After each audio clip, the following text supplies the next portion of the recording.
Good evening, everyone. It's Wednesday, it's the middle of the week, and that of course means it's time for us to be jumping in once again to some more good old Warframe. Hello there, everyone. How are we doing today? Hello there, Hatari. Hello there, Korokop. Hello, Big Papa. Hello, Vlad. Hello, Brother Roni. Hello, Spaghetti. Hello, Zom. Hello, Blocks. Hello, Phone Thoughts. Hello, Cosmo. Hello, Ladybug. Hello, F King. How are we all doing? Welcome in, and cheers, Korokop. Cheers on that. Before the obvious, yes, I've had a haircut. But welcome in, one and all. And we say melts my brain with linguistics. Well, that'll do it to you. Yeah, linguistics is yeah. Thank you, F King. Glad you approve.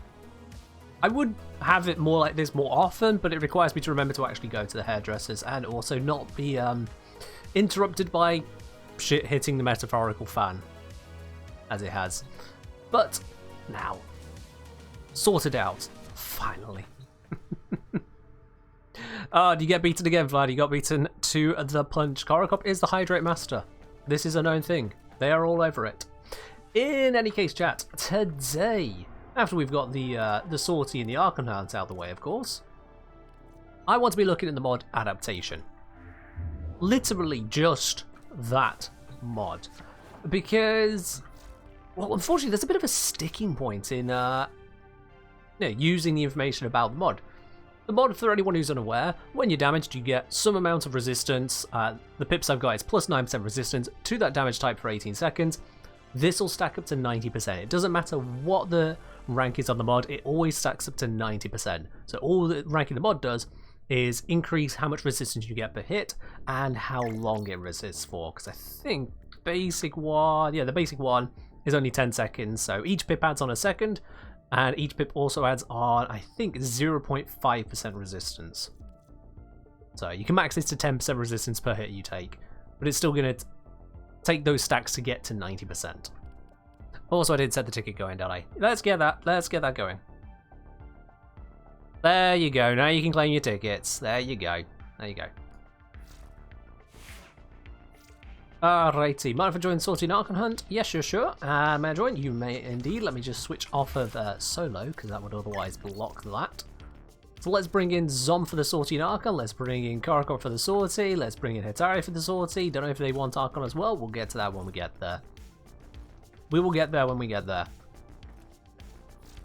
But yes, indeed, that is the idea for today, is to have a look over the entire concept of the adaptation mod. See it in practical and testing environments, and see if we can get a better assessment as to just how strong it is. Because for those of you who've used it, you'll know it only protects against one damage type per enemy attacking you. So if an enemy is dealing, say, 60% impact and 40% puncture, it will only protect against the impact, not against the puncture, unless you have another enemy that can trigger the puncture resistance. So it'll be interesting to see how that breaks down, and it may even lead to a new way of categorizing enemies, or a new statistical field for enemies, which is the, well, for lack of a better term, the adaptation coefficient. How much can adaptation protect you against an enemy? Because if you get one that's, say, 4 damage types all equal, then adaptation can only protect you against 25% of the damage. So, yeah. How do you get my glyph? Well, yeah, exclamation mark glyph, just as Cosmo's done right there. Exclamation mark glyph is in the stream title for a reason there. But there you go, it's Cookie. It's Cookie Pia. Something like that. Alright then, let's get cracking onto this Sortie, shall we? We've got a mole defense radiation hazard. Oh, fun. What do we got here? Rhino, Nezha, Equinox. There's an Equinox in the squad. I'm getting Revenant. I'm getting Revenant. We're not having that happen. I don't care, I've got extra health on my Lavos. It ain't happening. No. Right then, so, yeah, mob defense radiation hazard. We got exterminate energy reduction, and then disruption augmented enemy shields. Let's do this. Let's do this. Phone Thoughts sold the awesome Foreman ribbon. Guess it's not getting gifted to you. Oh, don't worry about it, Phone Thoughts. You got yourself some platinum. It allows you to enjoy more of the game. That works out. I'm gonna say, hazard missions bring safeguard measure. Yeah, that's an option. I could bring that. However, there's just that little vindictive part of me that wants to activate the Mesmer skin and let someone else get rab-procced, try shooting me, and instead just murder themselves. Because that's just funny to me. Revenant is the Uno reverse card of radiation sorties.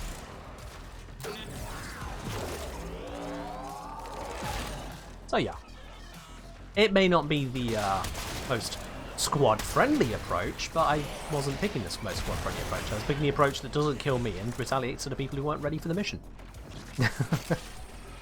Let's see, did they switch at the end? Oh no, they didn't switch. Okay. We shall see how this goes.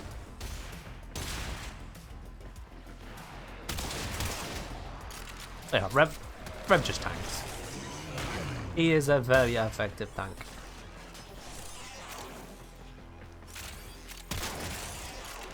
The downside is he doesn't have a nuke through the walls, so if someone brings an ability which does nuke through walls, I'm kind of doing a lot less. Good evening, Extremely Fluffy Bird. How are you doing today?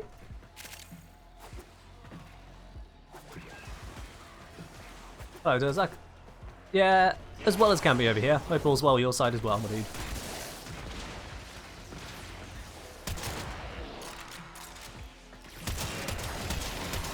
Take out the blitz. And that was an Equinox pop. You just saw affinity numbers everywhere on the screen. Yeah, that's when Equinox sneezes. I still maintain, as headcanon, that Equinox sneezes for me. This will only get more difficult. Get to a terminal and prepare for enemy resistance. Hopefully Viral plus Stoxum do well against shield enhanced demos. I mean, it should. The other thing we can do is just straight up strip their shields. Because I imagine an Iris should work for that. We'll see, but I'd imagine so.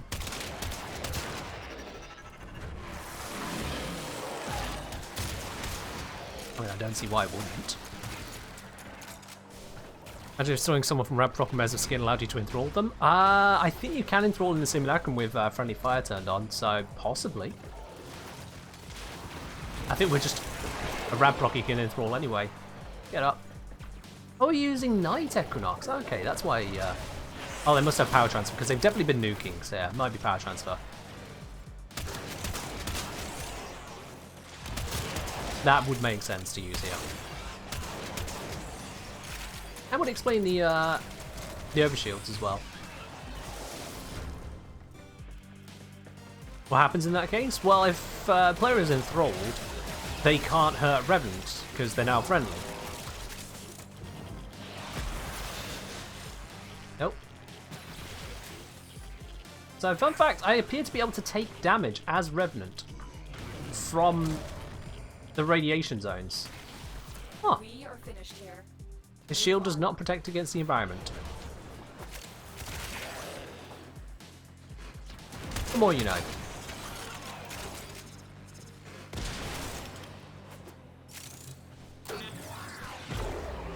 Ooh, there's a Amberiaton over here as well. I'll go grab that. If I can figure out. There we go. Sneaky little hidden room.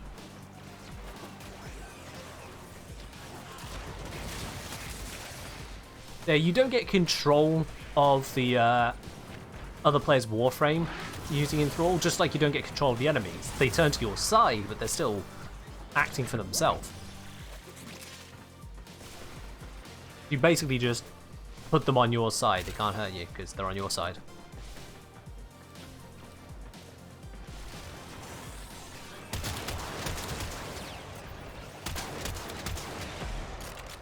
Yeah, that's what we just saw, Flying Thoughts, yeah. Hello there, Grumpy Pants. It's going well. Hope it's going well on your side.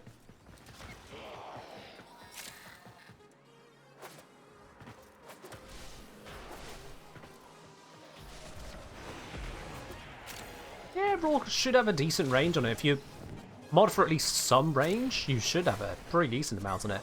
It just usually drops down if you're using, what's it, narrow-minded.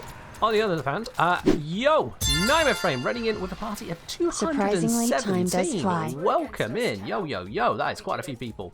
How are we all doing today? Welcome on in. We're just going through the Saucy at the moment, just getting started, in fact, with today's stream. I hope you've had yourself a very good one, no matter. Are we Bing chilling at what? I'm sorry, that is a reference I do not get. Wish I could help you on that one. And it's quite a few people, isn't it? Phone Thoughts. Really do appreciate it. Welcome in, everyone. Hope you're doing well today. Also, not to miss in the process, Aria too, resubscribing now onto 15 months. Aria, time really does fly. Thank you very, very much for continuing your support here on the channel. Oh. Cheers indeed. Fair do, Nightmare. Fair do. Out of curiosity, Nightmare, have you done much investigation yourself into the adaptation mod? Because we are about to be looking onto it after we've gone through the Salty and Archon hunt today. Did I get a haircut? No, my hair's always been this short. I would never, ever let myself go like 5, 6, 7, 8 weeks without getting a haircut. Totes. Got a haircut today, yeah, Power Procs. Just today. Aria, thank you very much for gifting out a couple subs to the community as well. They're going out to Satupi and to Silver the Fox. Aria, really do appreciate it. Cheers on that. Really do appreciate that. I mean, a little while back, fair do, my dude. Fair do on that. Well, in any case, let's have a look. Next up, we've got an Exterminate with Energy Reduction. But before I forget, because I see Zom hasn't done it, let's get this quick shout out there to Nightmare Frame. For those of you who do not know Nightmare Frame, well, I think they're most well known for absolutely demolishing Eidolons, which is something I try not to touch. Is that going to work? What, is that not the command? Oh, no. Okay, that's the bot command. We wanted the better command. We wanted the Twitch command. Come on now, Ken. Oh, you'd think I'm a professional or something. The channel I'm shouting out does not exist. I will have you know, Twitch, yes it does. I just don't know how to type.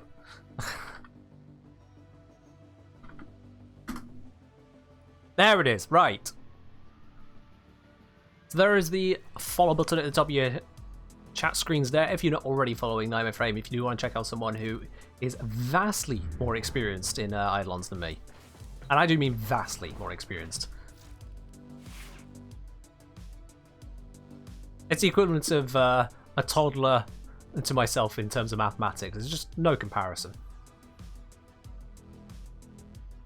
I haven't checked his mathematics though, so you know. I'm just saying, I've only checked on the Eidolon stuff. Alright, let's get ourselves cracking into the next mission. I think it was an energy reduction, hence the Lavos. Yep, energy reduction. Let's go Burninate. You're horrible at math. Fair enough. You cover the Eidolons, I'll cover the Mathalons. Seems like a fair trade. How about a toddler to me in geology? Well, see, toddlers, they're very good at picking up things and just licking them. So they're on the way to geology. Toddlers are better at geology than there are mathematics, I'd say, yeah. Best Nightmare could do, 1 + 1 = 11. That sounds like a that sounds like a JavaScript issue, to be honest, not mathematics.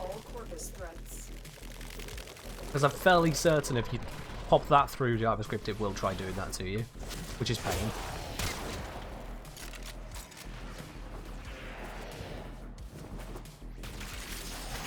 And for the rest of you, the other 200 who have no idea about programming, yeah, fair enough.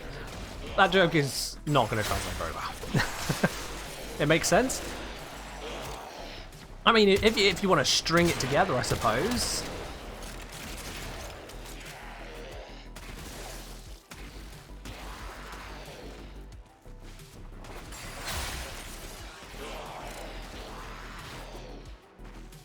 I mean, you can make a pun comparing a stone or two in geology. Oh, come on. No.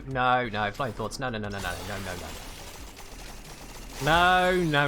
We don't need to go into the terrible jokes. Come on now. 2 1s together is 11? No, 2 1s together is a happy couple right in time for Valentine's Day.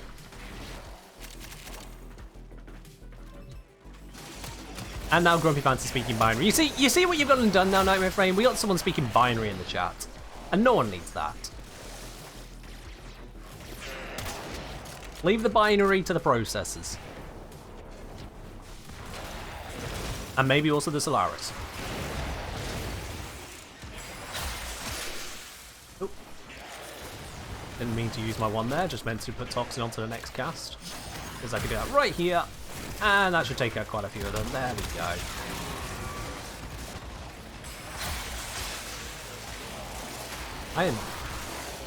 My muscle memory is not holding these keys down correctly today. There we go.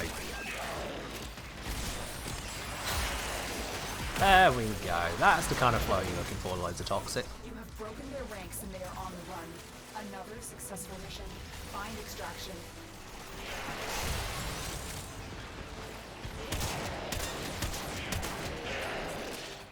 All those guys, I think I just managed to miss every shotgun shot. Let's not dwell on that one. Let's not dwell on it. Goes to say adaptation is like a source through it and everything. I mean, that's understandable. Adaptation is a strong mod. Like, I'm not about to disprove adaptation being strong because it is strong. I just want to know exactly how strong. Definitely want to grab onto that though. Have I given a modern toddler a device that doesn't have a touchscreen? He'll be met with utter confusion as they try to swipe and touch the screen. I mean, if you got a toddler that's been raised on touchscreen, sure. Funnily enough, I do not just have a modern toddler to hand, as it were, though. I know it might be a bit of a shock, but despite all the testing I do to try and make things simple enough that a toddler can understand them, I don't just have toddlers on demand to hand things to and test on. That's pretty unethical. Probably illegal. I was planning on doing a bit of a comparison between ranked and unranked adaptation mods. That hadn't really been a concern for me, Growth Pants, as we could just chalk up the comparison to do you get the stacks in time or did you die? Which is not as interesting as how strong is the mod actually going to get. That's the more important bit.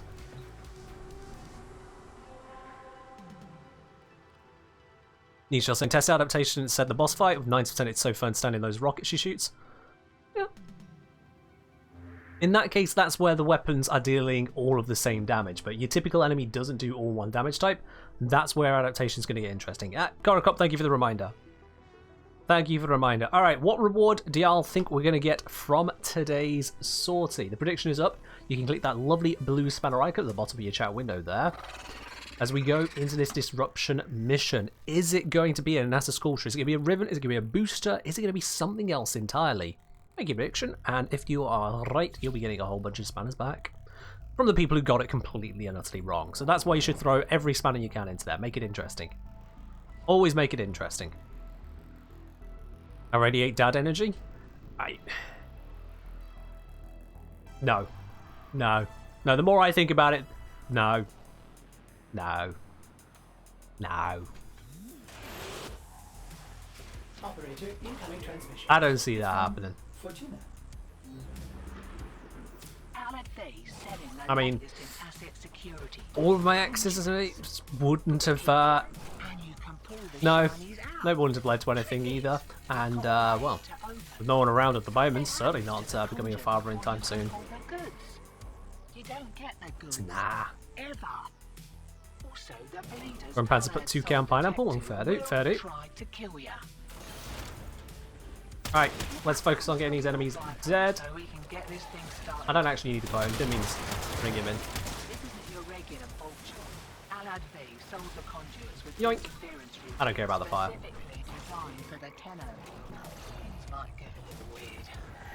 See, augmented enemy shields, but I have the Felarx with Zarta's Whisper, which just kinda tears through them. Oh, and Zom's here with Rhino.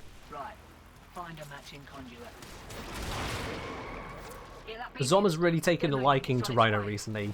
I'm discovering that Rhino's Stomp will slow down Xmas units, as well as others. Which is a neat discovery. Well, neat thing to be aware of. It's about one of very, very few forms of crowd control that actually can work on Xmas units. And funnily enough, also works on the Acolytes. If you do it right with one of them, you can get them midway through their, what's it, tidal surge dash that they do. You just get this very slow moving wall of water for a moment. Where are the demolishers? I'm not hearing them at all. I'm looking around and I'm not finding them. I think I heard something. Yep. Right side.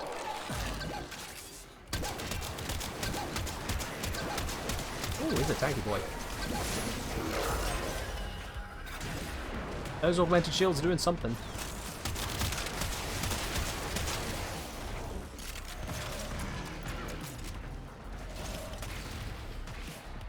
Yeah, I think everything you think everyone is aware of, you can guarantee there are going to be people not aware of it. And the more niche and individual it is, the more likely it is that lots of people don't actually know it. I mean, every day, loads of new players are discovering, for the first time, that they can actually select someone else's relic reward in the relic reward screen. Why did all of them pop at once? What the hell happened there? That was weird.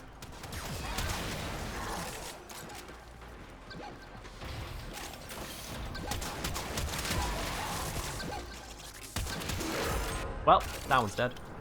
Neat. Is there a special interaction between Felox and Zata? It's because of the Incarnum perk, which adds, multiplies, but it says adds 2000% damage bonus, 50% of the time on a non-crit. That rolls again for both the Zata's Whisper and for Saren's Toxic Lash, because those apply a second hit from the same weapon, rather than adding on to the damage of the original hit. As a result, you can have it where that 2000% bonus will proc multiple times over, multiplicatively. So instead of multiplying the damage by 21 times, it'll multiply it by 21, and then multiply it by 21 times again. The end result being a hell of a lot of damage. I'm not sure exactly how much damage bonus it is on this Wukong, but on my Revenant build with the same ability added on, it equates to, what was it, something like a... I think it was something like a 65% damage increase? Sorry, 65 times damage increase? It was something ridiculous. It was something utterly ridiculous. Let's just fly around a bit. Where is this one spawning from? Nothing over there.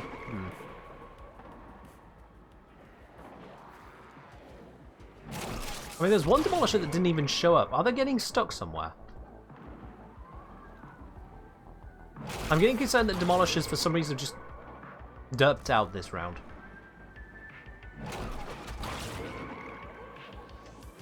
Cosmo, it depends on your build. Because the amount of strength on your Zata's Whisper will affect the amount of damage extra you get. Works with Saren as well? It works with Saren as well. Yep, Toxic Lash also applies a secondary hit. It's just a Toxin, not Void, so it's different. And also it's on Saren. You can't get it onto other Warframes, which is why it gets a lot less attention.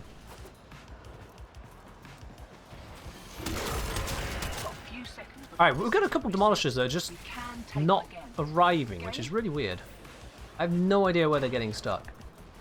It's definitely slowing down the mission. It's a little bit annoying. Just a little bit annoying. Alright, well, let's have them spawn in some stupid ass location again.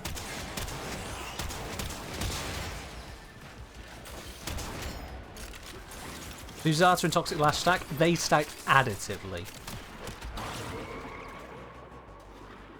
So one will produce a hit based off the weapon damage, and another one will produce another hit, but it's still based off the weapon damage.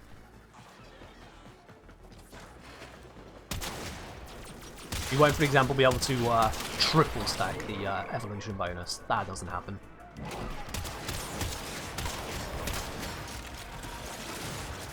I missed your hydrate. I am kind of in the middle of a disruption mission, so I'll get to it in a moment then, Jock. I was trying to find demolishers, but sure, let's do it now. There we are. So if you're a crazy guy, put Zat on Saren and Felox. How does that work? You get more damage again, but not multiplicatively more, no.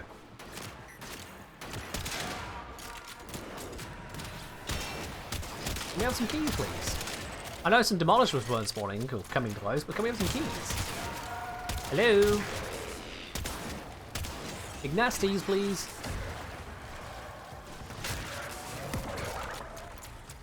Ah, someone's found one key. Wait, why is there a marker? Demo units looking to depart this mortal coil and take you with it. Keep it clear of that conduit. That wasn't even the right one. That was one of the stuck ones. Okay, so now we know where the stuck ones are appearing. We just gotta figure out where the one's coming from that's not stuck.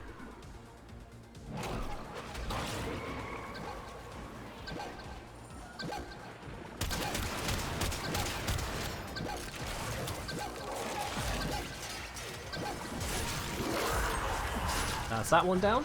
I did slightly forget to reload my gun there. Just slightly. Next key, next location, over this way. There we go. Looks like Alec was so keen to make the sale he didn't close every back door. Does it work with the other incarnate weapons? Yeah, so if it has the same Evo bonus of 2000% on a non-crit 50% of the time, yes. Latem and Fen will have it, the melees do not. Another one taken out. So Sarin on this would be absolutely demolishing. Because first of all, the Toxin would skip the shields, and then second, it would just have that insane damage bonus. So Sarin would be deleting the Demolishers here. They would not stand a chance. Even the armoured ones, they would just die. That amount of damage just says no.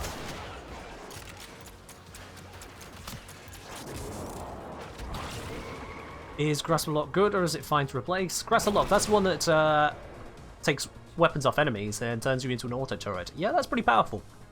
You build that correctly and it can run the mission for you.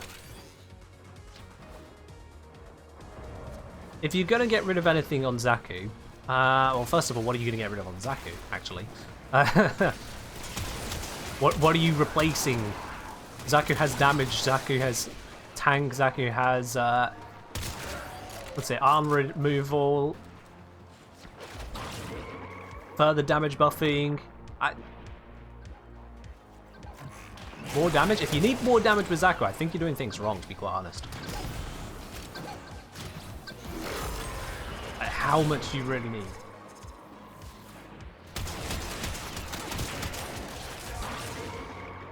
You get rid of Lost Thorough Strike? I mean, if you want to switch to a different armor strip, you can, yeah. That's more a matter of personal preference than overall efficiency at that point. Demo unit incoming. Don't let them near the conduit. I see, Flying Thoughts, I see.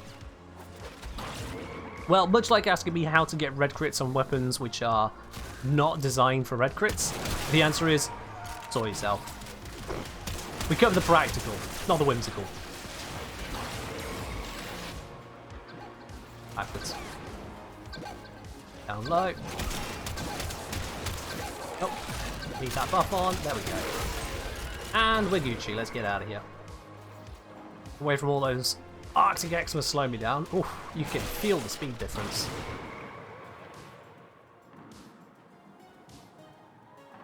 Yeah, that's the other thing with Zarta's Whisper. The void effect creating the bullet attracts the bubble. It kind of goes crazy. It kind of goes a little bit crazy. Time to hit the pub. Oh, whilst we're here, Prepare for let's just get that daily real quick. Don't need it. Many things have been taken from us. It's true. Hey, would you look at that? We got 6,000 Kuva today. Let's see, who gambled on it being Kuva? Looks like 6 of you thought Kuva would happen. Extremely Fluffy Bird threw 2,000 spawners into that ring. Well, you're getting back over 10,000, aren't you? Congratulations on predicting that correctly. It is Kuva today. There we go. Nice. Very nice. Enjoying the Archon hunt? If there is a space, it depends. Is Korokop or Hatari dropping out as we get in onto the Archon hunt? Yeah, it looks like Korokop is, and Hatari actually. So yeah, Flowing Thoughts, we definitely got a space for you. Come on in. Close off the tabs of those who have popped out. Korokop, Hatari, thank you very much for joining on the sortie. Let's see, we've got a bonus to Grendel. That's something we can consider. We have got a Sabotage, Excavation, and then of course the Showdown. I mean, I feel I've just got to take Grendel into the Sabotage at least. He deserves that much respect. Lost 3k and endo. Oh, that's unfortunate, Spartan. Maybe next time. Maybe next time. We both have Grendel bonuses? Well, let's go for it. Just all the Grendel. It's not going to give him a lot more health, but still, all the Grendel. Incarnate form is radiation, so wouldn't that be better damage against the Demolists? I think on the whole damage type situation there, you got to remember with the Incarnate form, you lose your multi-shot, which is great for bypassing various forms of adaptive damage resistance. I think the Demolishers have adaptive damage resistance. I can't remember exactly on that. So switching down from a base 8.4 multi-shot and then whatever multipliers come in down to 2.1. Yeah, you're losing 3/4 of your multi-shot. That will affect your ability to hurt enemies substantially. Secondly, you've got the base damage. The shot here, the normal shot, with this multi-shot as it is, 5,905. You switch to the Incarnate, it's only 4,662. It's gone down, which is kind of a little bit crazy. So as much as you've got the radiation there, and even then it's just a portion of the damage is radiation because of all the modding for elementals, we still end up with less damage. It's kind of a waste. The Felarx Incarnate mode is mostly ammo efficiency, and then having a wide body projectile for shooting down whole corridors, but other than that, you pretty much always want to have the normal mode on Felarx. Pretty much always. Ronald's still a spot for the Archon Hunt? There is indeed. Come on in, my dude. Come on in, and let's go smash through this one.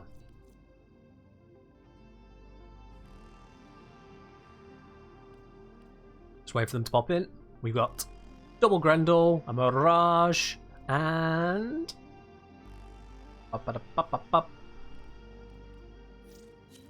there we go. Finally, I was wondering if the thing went through. And it's a Titania. Let's do this.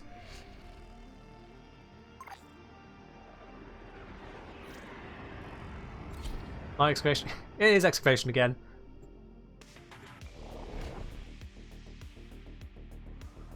With the amount of random keys you've hit there, Flowing Thoughts, it looks like you've somehow accidentally typed in your MAC address.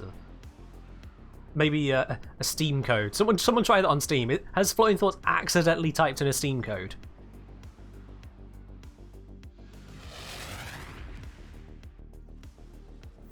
Whatever Pazul is building, it is They've accidentally just leaked the discount code to get the latest anime dating sim they were playing. Just as it consumes me. Coming through! I do love the fact that Grendel has such a strong armor strip now. Not I'm going to use it right this second, but it's nice to have.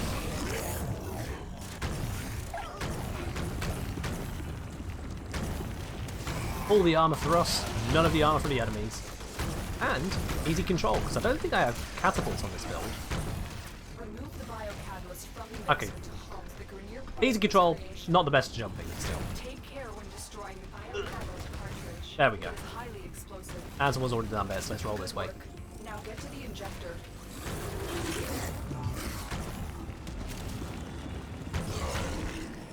Flying Thoughts is down? No, this is a Archon Hunt, you can't go down. Oh, they're already backed up, it's fine. It's already fine. Set the injector into As I'm saying, honestly, one more change I'd love for the Incarnate Felarx, leading to the ammo, give it infinite charge. I don't think infinite charges was necessary for it. I think that, honestly, the fire rate needs a buff. If they're going to go down that road of having that wide body projectile, being the damage there, the fire rate needs the buff. So that you can just go absolutely ham on it. Because we get this with the Latum. It goes from semi to automatic. We get this with the Fenmore. It goes again from semi to automatic. Just all the mirror. But then the Felarx doesn't become this powerful drum of damage. Instead it feels just lackluster. Have we got a release date for Citrune's update? Not that I know of, no. Not one I know of. It would just be the same thing again. It's about keeping a theme. I mean, if they wanted to go very different, they could reinvent it in different ways, but I usually like to keep things down to earth in terms of minor change suggestions. Otherwise, you're reworking the weapon. At that point, you can just come up with anything you damn well please. Because not only does it not matter, it's a fanfic, practically, at that point. Objective achieved. Well done. Here it comes. Objective achieved. Well done. He gets so upset with that line. Like, irrationally upset with it.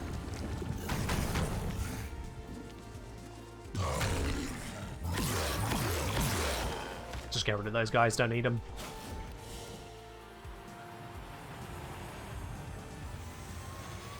Think Felox a bean? It could be a bean, but again, that would be a complete rework as to what the Incarna mode is.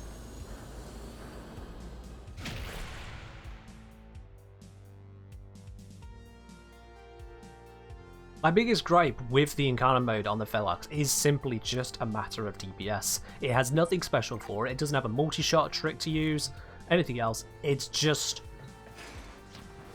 got nothing. It exists only to provide infinite ammo for a time. That's pretty much all that it's got going for it, and it has a little bit of radiation damage at the cost of doing less damage overall. It's just don't work for me. It just don't work. Anywho, let's switch off of Grendel. Let's bring out Frost to this next bit. I know Frost is a bit of an unassuming frame for a lot of people. A lot of people look at it and go, oh, no, his days are done. He's gone. He's pointless now. But I do still find use in him because Avalanche here, total armor strip, when combined with corrosive projection here, we've got the snow globe for the defensiveness, and if we combine that with something that can just kind of generally tear through enemies, which this will do just fine, we can actually do a somewhat decent job of excavation.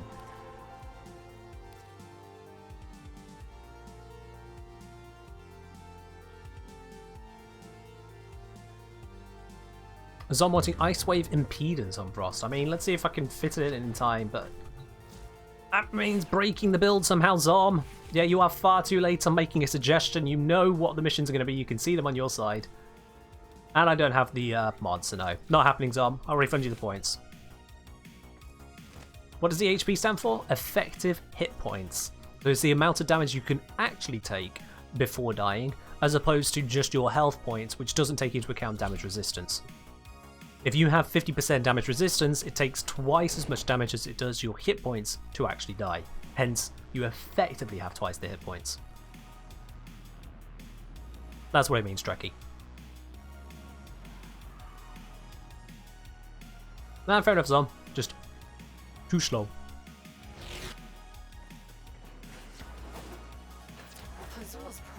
Absolutely, Thomas.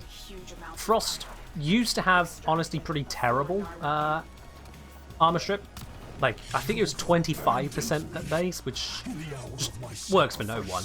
But it has been buffed to quite a considerable degree now. So we combine that with some decent range and efficiency. Got a bubble. And then total strip. AoE total strip, whilst also freezing anything not crowd control immune. So not only are they no longer a threat, you can also quickly kill them before they come out of that. Look at that. Just tears through them. I haven't even got my Ambric stacked up with the Arcane at the moment. Get some melee kills, stack that up. Okay, he's going to take a little bit longer to die because he's a power carrier.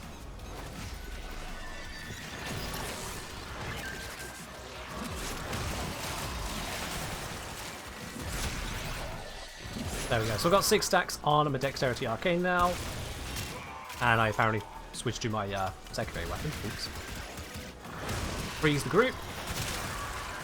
They instantly die.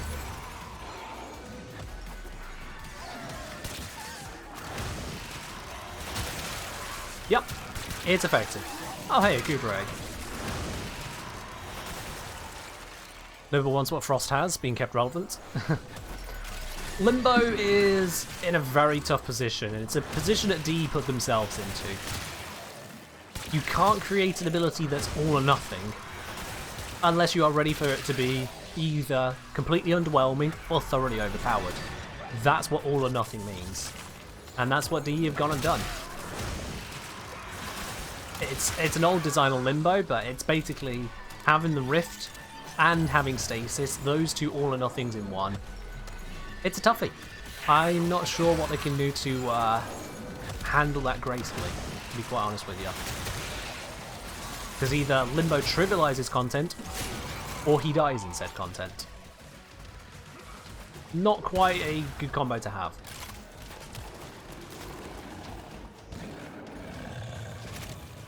Oh, am I not supposed to drop down here? Nope, I'm supposed to go this way.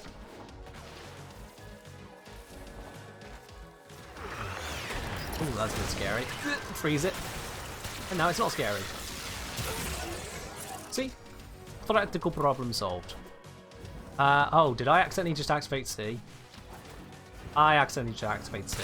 I will focus on that then.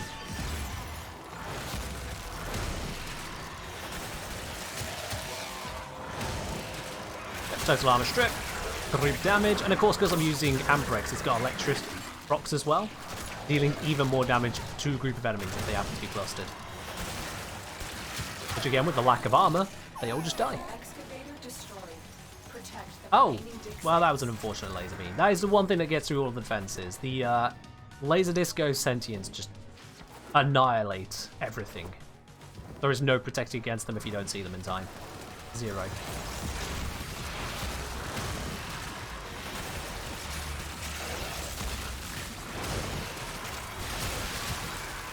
I mean, look how easily they fall.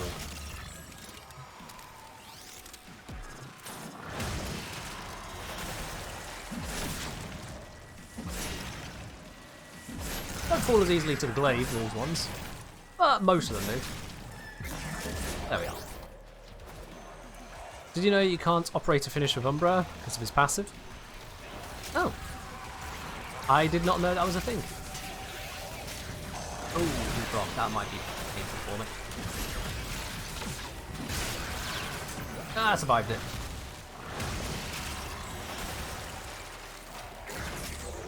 D has spawned, it has no power. When did that one spawn? I'm not paying enough attention to where everything is at the moment. Whoops. And it's got destroyed. Okay, we need to not activate them when we're not in a position to defend them. Bones of my father, fathom drowned. I was not even aware that one had spawned. Carcass of my mother, flame devoured. Behold. Yeah, we need to actually go this way now. Limbs of my children, piecemeal. Is someone dead? No, no, no, it's fine. There we are. Defenses are up. Let's hold out.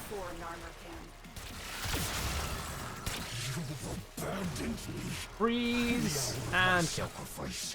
It's a nice combo. Do I think Frost's Fragment is worth using? If you can fit it into your build, go for it. But that said, most enemies, once their defenses are gone, I mean, you see how quickly they die. That is the downside with Frost Augment. The Augment works best on low strength Frost builds because the Augment will remain at full power, but you will not have total defense strip. So that's when you should be using his Augment, low strength Frost builds. But for high strength, or just even medium strength, as you can see here, you're not under threat. You don't need the extra crits because you've already killed them. They just fall over.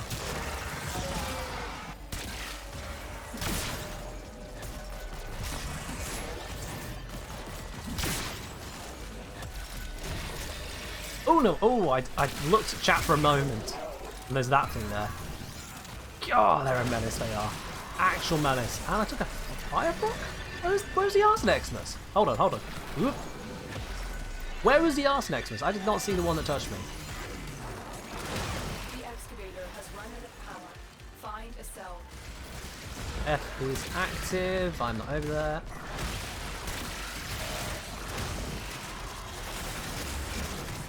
Let's bobble this up real quick. I thought there was a cell over here. Never mind, there isn't.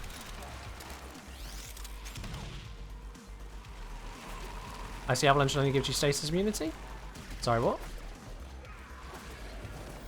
Biting frost augment. The one that gives you more damage. Crits.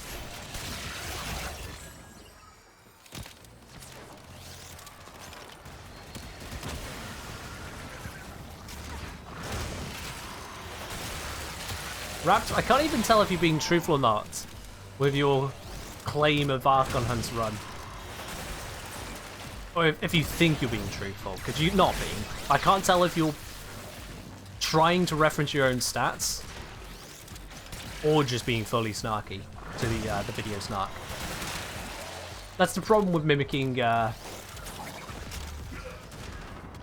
do I put it nicely? Idiots.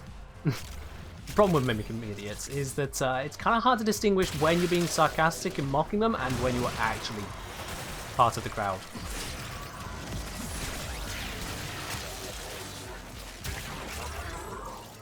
You have to be careful on that. Because I can't tell through text.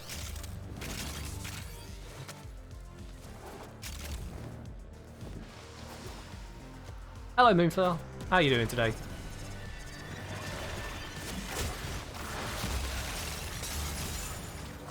Let's just freeze everything. There we go.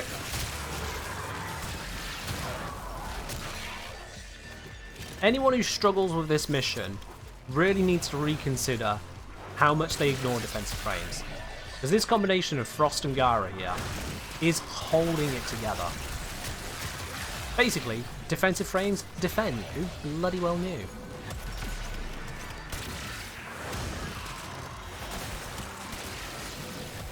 Hello Stella, how you doing?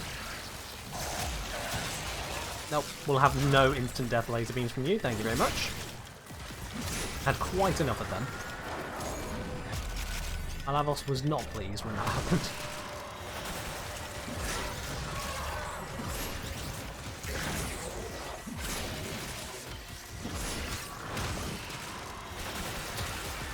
Oh! Thank you, Shieldgate. I didn't notice that one was a Blitz Eximus shooting at me.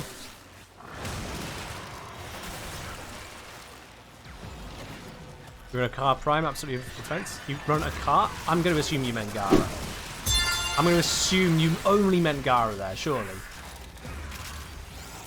Also, we just need one more excavator to activate and then blow up ASAP. And we'll be good. Flores, thank you very much for subscribing with your prime. Welcome into the channel proper. Enjoy your lovely blue and badge.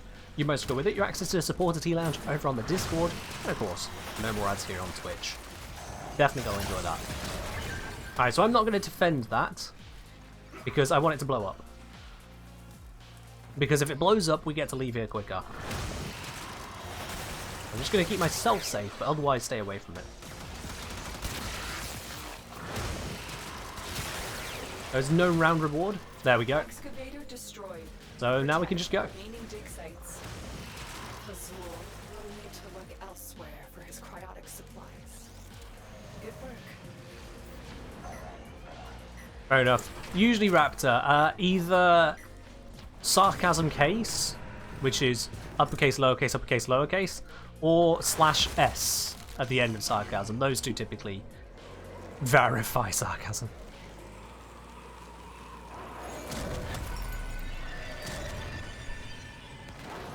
But yeah, I get people even in the comments on YouTube videos. Any video I talk about RNG in, there will be an incredible number of people, truly incredible number of people, claiming to have this really terrible bad luck.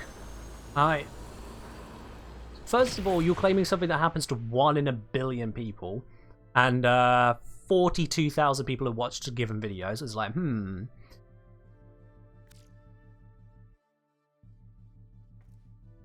And then when I get multiple comments of the same, it's like, wow, I did not realize that everyone who is so absurdly lucky that the heat death of the universe is likely to happen first all found this one video. Yeah. Disgrip saying, use Gara public this week. Don't know how the other 3 would have done it without you. I mean, they wouldn't have Disgripper, that's the thing. They would have just kept deploying excavators and getting 20 or maybe even less every single time until eventually the mission goes, you got it, you did one. Oh yeah, let's not get into the dream thing, direct limit. No, we don't need to touch that. Alright, we are now on to... It's the final showdown, isn't it? It's final showdown. Karakop reminding us it's prediction time. Yep. Once again, guys, gals, and those of any other persuasions, whatever you choose, let's get the prediction up and running. What reward do you think we're going to get from today's sortie? Sortie? Archon Hunt. Same difference. Is it going to be a more Kuva? Is it going to be something else entirely? It could be a booster, it could be former. Make your predictions, and if you're right, well, you could be getting a whole bunch of spanners back. Participating countries only.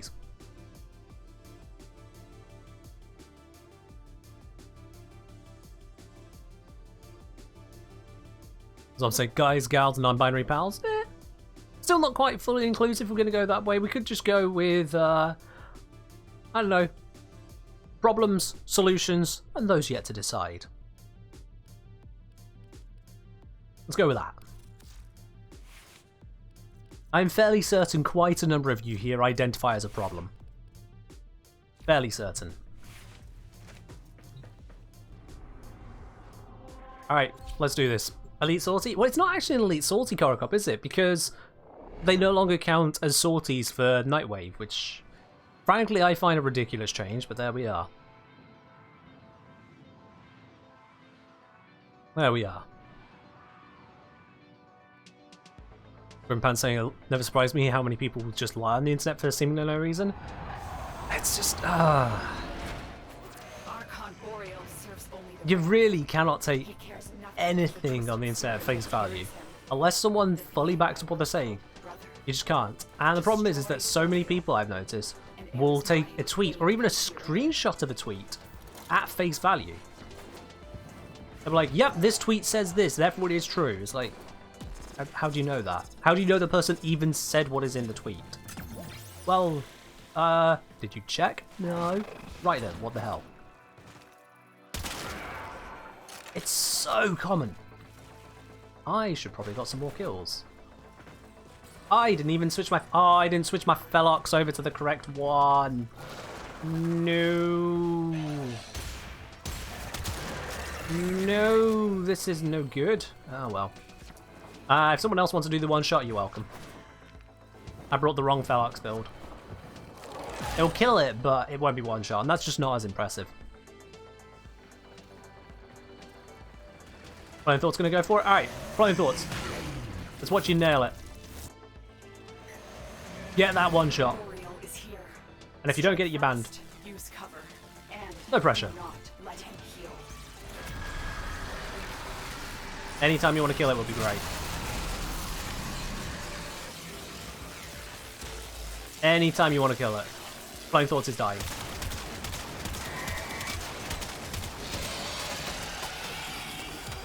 Let me get it off you. I'm gonna take damage here. Reload the mission. We can handle. Okay. I'm on an iron. Whoops. We probably should.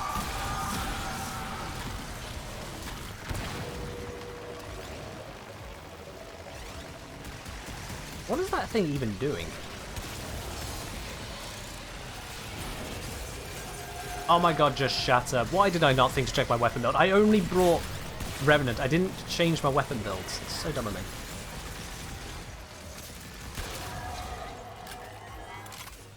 Because I didn't change my weapon builds, I didn't change my operator build either. To take those out instantly. Alright, I got my one. How are you doing over here?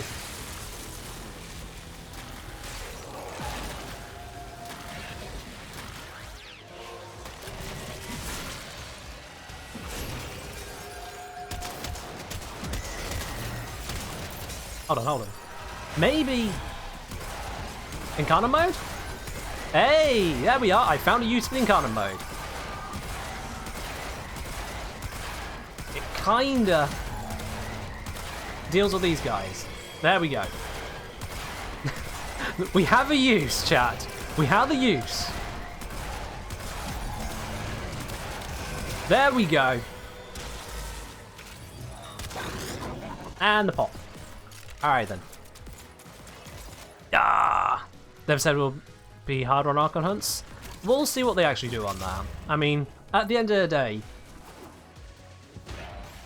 the one shot that I found isn't because I found some weird quirk of combining different powers left, right, and center.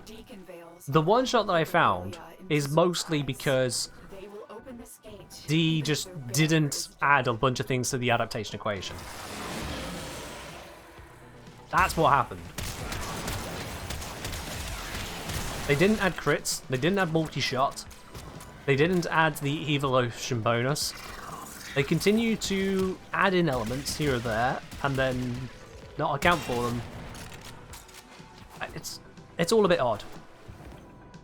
It's all a bit odd, so as much as they may not want players to one-shot this boss, given they made it have a whole bunch of invulnerability periods... What am I doing?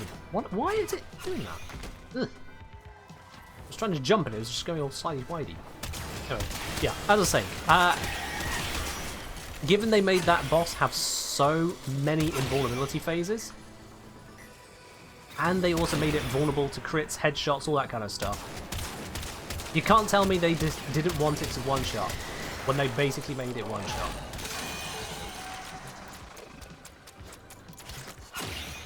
Alright, I got this. Let's go. I really should have brought the right build. Ugh. I mean, you'd have thought I'd have created a loadout. I just don't use loadouts. I use weapon and frame loadouts, but I don't use the whole loadout system. Just switch it all in one go. Probably should. Have they said they'll change to make it harder?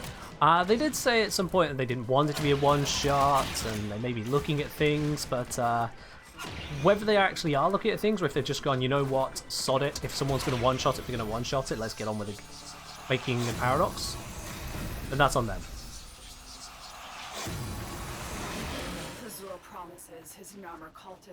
Hello, Lyra. Love the vids. Thank you. Glad you enjoy them. Welcome into the Twitch channel.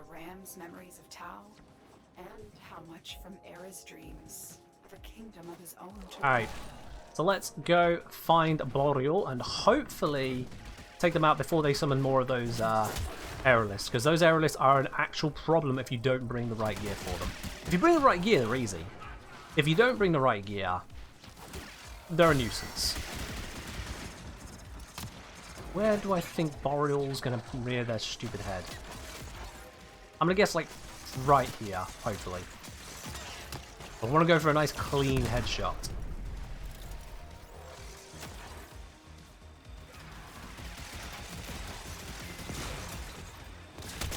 Piss off. Piss off. Piss off. Alright, come on, Boreal. Spawn in. Just deny that grenade. Re-up the buff. Who are we? Here we go. Where is it? Okay. I thought I hit the headshot. I apparently did not hit the headshot, or someone else hit it just before me. And they're invulnerable. And they spawn these things. God damn it.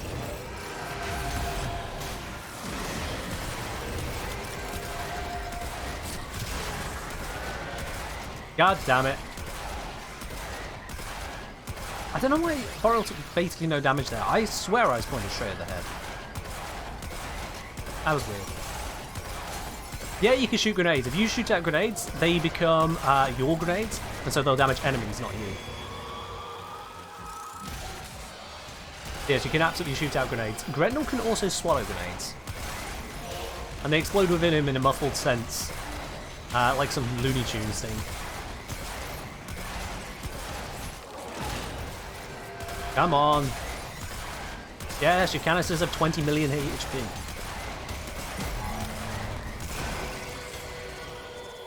One more.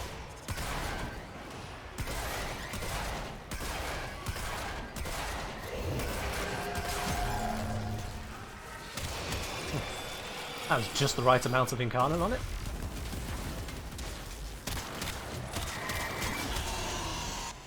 There we go. Flame Thoughts is down. Flame Thoughts can stand up. Oh, that was painful. Boreal is down. Armor, spine, eyes have been. So yeah, definitely check your builds. This is what happens when you don't check your builds. Same frame, same gun. Terrible result.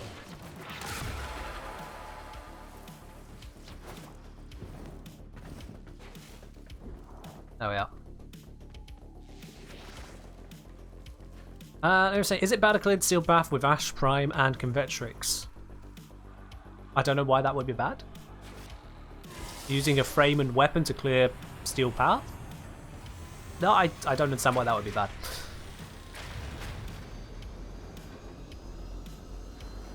Hey, we got... Ooh, would you look at that? More Kuva and a Tau Forge Shard. Nice. Just had to get in one more Tau Forge before the change, didn't I? Or however many it's going to be. I might... Who knows? Depending on how late the update comes out, I might get even more. Tau Blue. Zom's happy with that. Absolutely.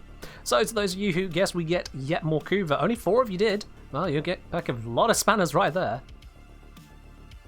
Oh, yes, indeed. The Kuva gamble actually had 55 to 1 payout. 55 to 1. Eliu put in 300 spanners. How much did you get back there, Eliu? Let me just check this here. Eliu put in 300 spanners. So they're getting back 16,491. On 300. Yeah, that's a win right there, isn't it? That is definitely a win right there. Streamer luck? Well, obviously, that's why I stream my Archon hunts. Why would I not use it? Nah, Fly Thoughts are independent. They're independent. Alright, yeah, so, this is what I was using, which is great if you want a whole bunch of ammo, and if you want to be doing corrosive damage and heat damage, but I should have been using that build, which has Deadhead, it has Radiation Viral for damage on it, it's got even more multi-shot. That would have been smarter. That would have been smarter. That's 8 Tau Forge now. I think that's 8 Tau Forge I've got, yeah. Let's see here. Lavos, I don't think I put any Tau Forged into. Nope. Ivara was a single regen shard. Nope, health shard. I'll never be able to explain that one. Trinity, 2 basic ambers. Let's see. 2 basic ambers onto Loki, on Octavia, 1 basic health regen shard. What else? Sevagoth has got 2 red shards.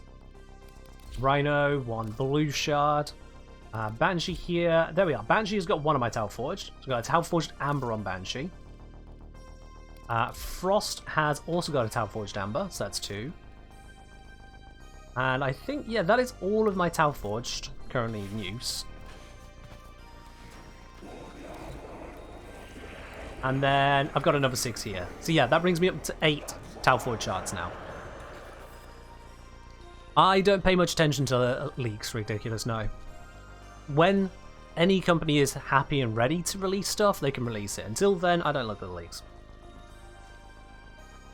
Unless it is, you know, critical to the community to know about, such as with the whole D&D fiasco. But for just general, hey look, this is what they're working on. No, those leaks can sort off. I feel like regen shards are a bit underrated. Regen shards have their place, it's just that place is limited. There is a very fine line between not needing any additional restoration and the restoration they give just not being enough. They cover a very small margin. So 1 or 2 regen shards here or there to cover for chip damage if you have no innate source of healing, that's cool. Beyond that, they do tend to suck. They do tend to suck. Question, should you follow Shadow Stalker? What, like, in a religion or as a quest? As a quest, yes. As a religion, no.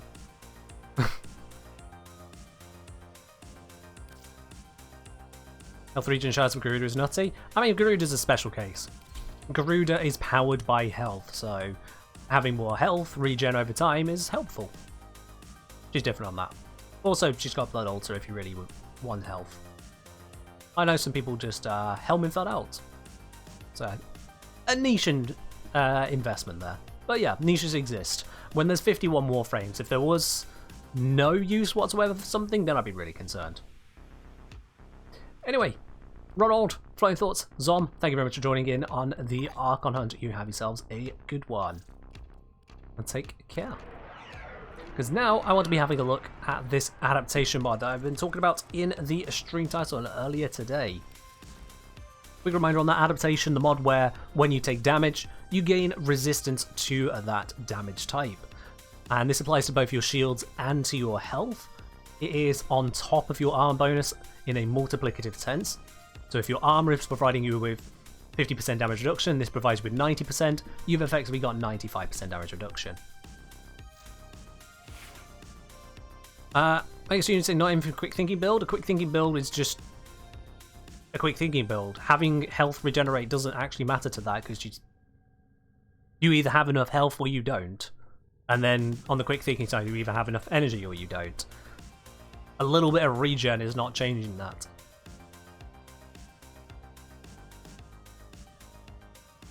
Yeah, so James, yeah. The biggest use for Azure Shards is going to be for replacing Flow and Prime Flow, of course. Alright, now to properly have a look at adaptation here, I want to bring out Inaros. Reason being on Inaros is that Inaros actually has a bunch of features which work very nicely for us. First of all, as we see here, Inaros has a hell of a lot of health, but not actually a lot of armor. 225 armor is pretty bad, actually. Like, really bad for a health tanking frame. When you have a look as to the options in terms of armor, if we step through here, Lavos, what's your base armor? 450. For Wukong, Wukong is 275. Now we get others which are not meant to be health tanks. Equinox only 150, Ivar 125, Limbo 125, Trinity 125, Wisp 175, but then Grendel 350. Like, 225 isn't that much. Gauss here even is 175, Runa 190, so it's not a high amount of armor, and we can avoid just modding up the armor if we want to focus more on damage reduction, which means it'll be easier to see just how much damage I'm taking. So that's why that Inaros is a good pick here. I'm going to put on some extra health though overall, just so we can have that bit extra buffer to work with. Sure, why not? Prime Vigor doesn't get enough use, because it's crap. Let's bring it out now. And say I use adaptation rolling guards together, it's pretty nice. Yeah, those will do you a lot of work, absolutely. You are a true hunter. Where would the sanctuary be without you? Are you saying quick thinking with Rage and Hunter generally is where regen would work? Within a certain niche window, yes. Within a certain niche window. At the end of the day, you still have an amount of effective hit points. And then you have an amount of damage reduction and an amount of regen. And that regen needs damage reduction for it to matter, because otherwise the regen from shards is generally piss all. It makes up for chip damage, not much else, outside of very niche scenarios. Is that Croy Warrior? I'm going to go with Croy Warrior. Thank you very much for subscribing with your Prime. Enjoy your new benefits here on the channel. Oh. You got yourself your shiny blue badge, your remotes, your access to support to T-Lounge over on the Discord. That is, of course, the premium channel on the Discord. And now you have no more ads here on Twitch. So thank you. Alright. One of the big things with adaptation is the fact that it doesn't always give you total damage reduction from a single thing. If we bring out something that does one damage type, let me think. What would be a good starting point for someone that does just one damage type?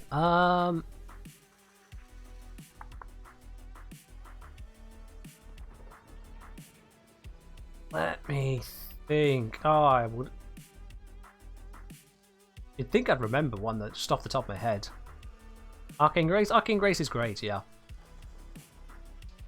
Nox? Do they do pure toxin? I think maybe, yeah. Let's bring out Nox. Bring the level down a bit. I don't want it to accidentally one-shot me or something. So let's see how much damage it does to me. I'm on 6095. Shoot me. Oh, my Sentinel's healing me. Sentinel, why? Sentinel, stop being so good at the game. There we are. Let's try that again. I'm on 6095.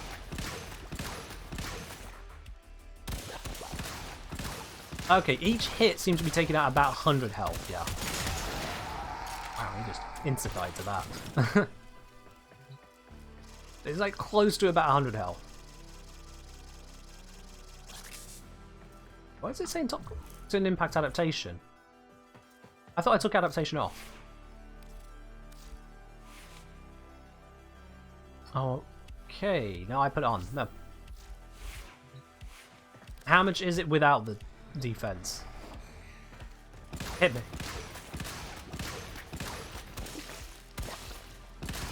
Yeah, it's that initial hit I'm mostly looking at. The 2247 down to 2186. Oh, that's not right. Again. Where are you?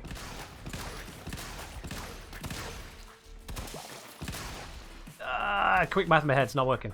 Try this again. Okay, 1466. Hit me once. There we are. No! I think that went to 1280, but again, I don't want to have to do this frame by frame, mate. Okay, I can just die. That works. What's a good progenitor element for Tenet Plinks? Probably Toxin. If in doubt, probably Toxin. Otherwise, have a look into it. Maybe use a Butcher. Butcher is a mix of damage types. It's not going to be good for us, did I? I just didn't want to do this frame by frame, but probably going to have to. Let's see. 6095. First hit takes me to 5730.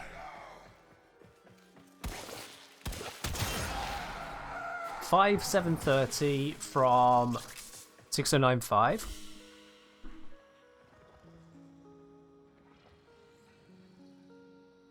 Let me just... Let's hit 5730 from 6095. Right, let's bring in the notepad. Everyone loves a good notepad, except for the people who don't. Let's make that nice and big. Okie dokie, so 5730 from 6095. So our difference there was 270, 300 and yeah, 330. No, 70. Come on, Ken. Why am I just so bad at mental arithmetic when I'm on a stream? There we are. 365 damage taken.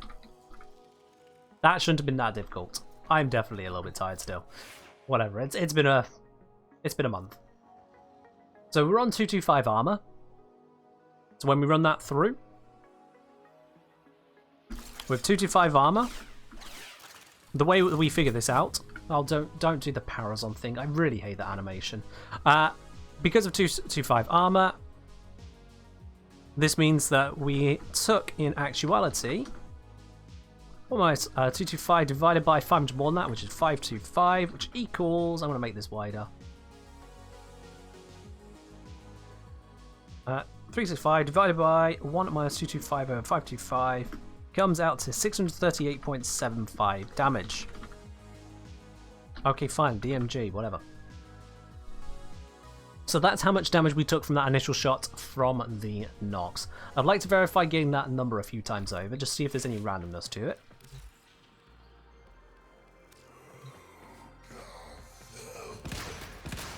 $5,909. Okay, that what? Why did it only take me to 5,909 damage? Oh, don't tell me the Nox is critting. Did the Nox land a crit?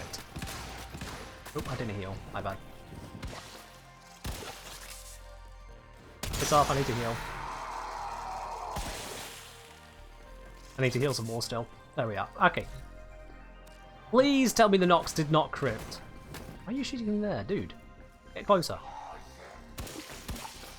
All the others got closer. Get closer. I want to be certain you hit me directly. 5,909. Oh, come on. Don't tell me the Noxes have a crit chance. Please don't tell me the Noxes have a crit chance. Come on. Of all the things to mess me up, I have to deal with enemies having a crit chance as well? Why? They don't even make some kind of clear thing. No, I've clearly just read it wrong. This happened after multiple things happening. Surely, please. Could have been a headshot. Yeah, let's see what else we get here. He's still doing bring me to 5909 on the first hit. What's that then? So we go 6095 minus 5909 equals damage taken there at 91 plus 95, 196. The difference between these two, 365 divided by 196, 1.86. God knows. That ain't a headshot, but that's a weird crit multiplier. Is it 100? Oh, it's 186. I'm really not having.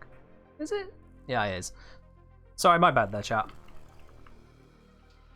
So that's a 1.96 difference. It might be a 2 times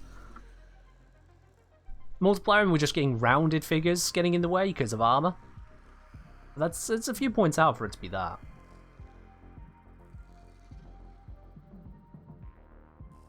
Yeah, it is a few points out if there's a double damage going on, but still, there is a possibility. Let me just spawn him in a few times over to heal.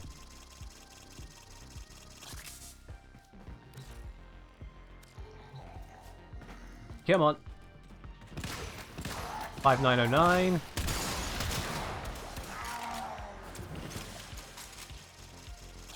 Just want to see if they'll do it once more.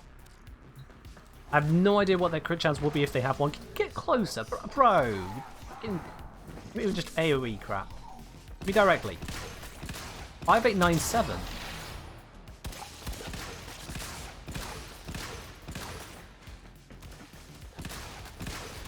$5852. Oh, crikey. What is going on here?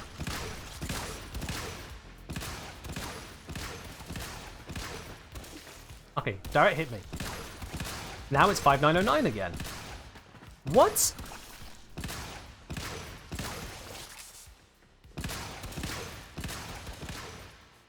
Okay, do it again.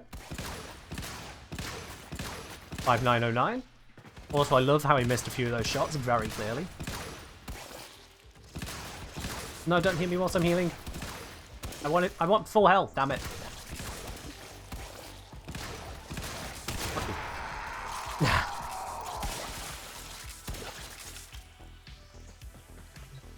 That's why you said ballistas. Do we know that ballistas have exactly one damage type, Fairbind? Or Farbind?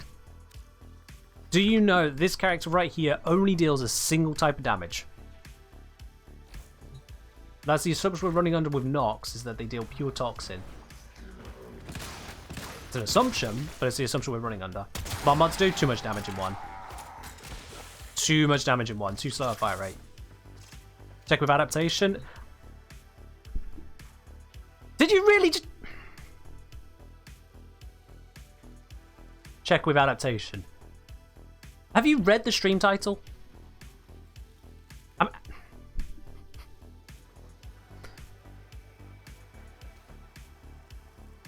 What about the Grenadier Flamethrower enemies? Too high a rate of fire, and also fire ticks over time. Nox is about the best choice for just trying to verify this bit first. 5909. I don't know why I was seeing different damage counts then. I know, Flowing. I know. Meant to show if check if adaptation shows multiple damage types. No, that's not how it works. So now you need to sit back and let people to research the mod and then find out the answers on that. 5909. What is going on with the damage on this guy? God, this game would be so much simpler if it could just give us testing things.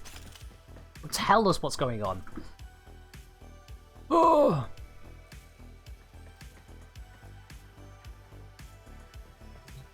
Yeah, we can... Well, Grumpy Pants. Okay, let me break this down for you, Grumpy Pants. First, I was wondering if the Nox was able to do a crit there. We also then want to verify if the damage type is all one type, but that is a secondary thing after first trying to figure out how on earth we had that happen first time.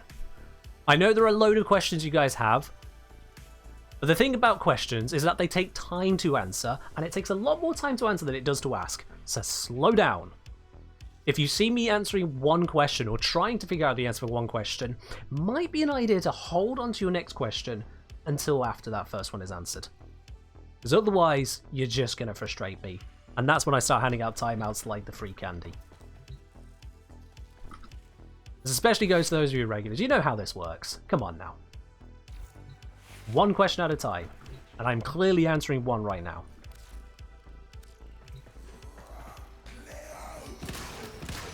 "5828. What the fuck is that? Why would it now do 5828 damage? Bring me down to 5828 even.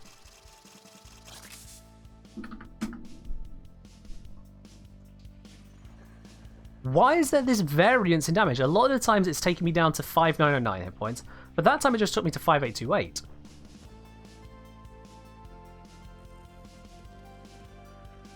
Still drains, that's again separate. And also we want to know about the NPCs, not players. We know the very, very basics of adaptation. If you have, any of you here have forgotten the basics of adaptation, please just go to the wiki and then come back once you've caught up with the rest of us. The very basics, which is adaptation protects against 1 damage type per incoming attack. That type is the one, is the highest fraction. E.g. 60% impact, protects impact. There you go. So the 20,000 of you who are still stuck on the idea of single damage type and how we can test adaptation, that's not the fucking question. So please do not advise me on things you're not sure what the question is. Thank you.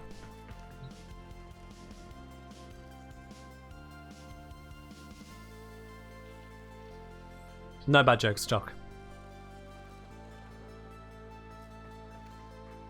Alright then. Does he have damage fall off? I didn't think the knocks had damage fall off. If they do, then that rules out being able to use them for testing. Let me get nice and close to them. 5909, but that's closer, so it's not damage fall off. Because he dealt more damage when I was further away. So it's not damage fall off. Or at least it shouldn't be damage fall off, so it was something else going on. This is the difficulty with testing things. This is a genuine difficulty, as you try to get something to work and it just doesn't. Multi-shot, if the Nox has multi-shot, we might as well just shut down the game because D at that point have completely lost their goddamn mind. Reverse fall off, it's not unheard of. Alright, let's see if it'll hit me from here. 6905, longest range they'll shoot from. Okay, get nice and close and do, yep, same damage again. Is it projectile explosion? The projectile shouldn't be exploding straight away. It shouldn't be exploding straight away. Nope. Again, down to 5909.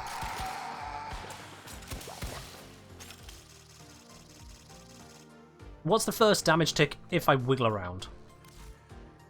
Wasn't there generally some variance on damage caused by quantization? No. Not in this way, no. 5909, but that was a direct hit.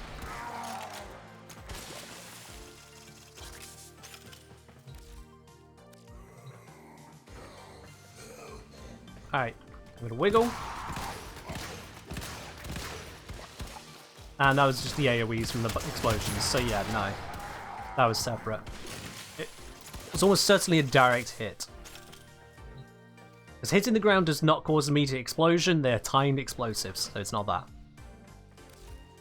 Try and crouch to get into headshot. Let's try that real quick.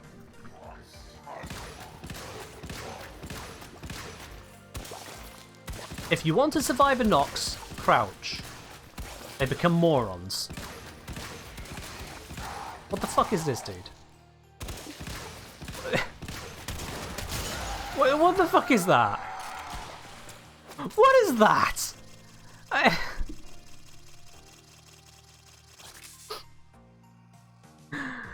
I mean, granted, the explosions were hitting, but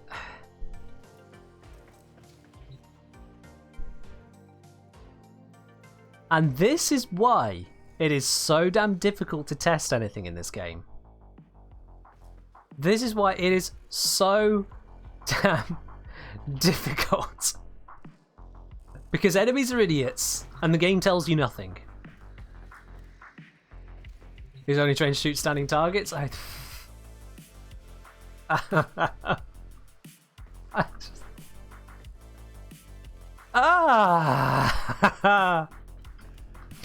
Okay, right. Let's just skip past that bit. If we get weird damage numbers, we'll just test things multiple times over and assume if we get a weird damage number, it's just D math happening. Just D math. So, if ever we get something that doesn't align with the base 5909, like there, I just had 5828 again. It did it again. The first hit took me to 5828. It did it again, and I don't know why.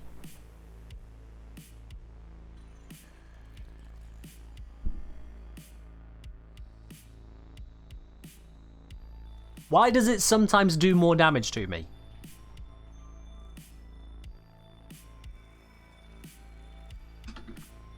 Because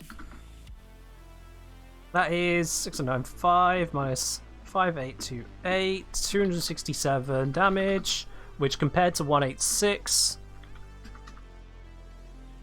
is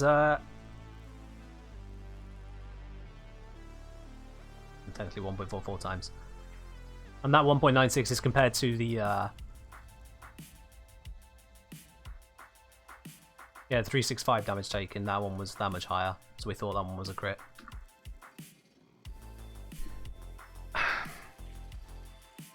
Why?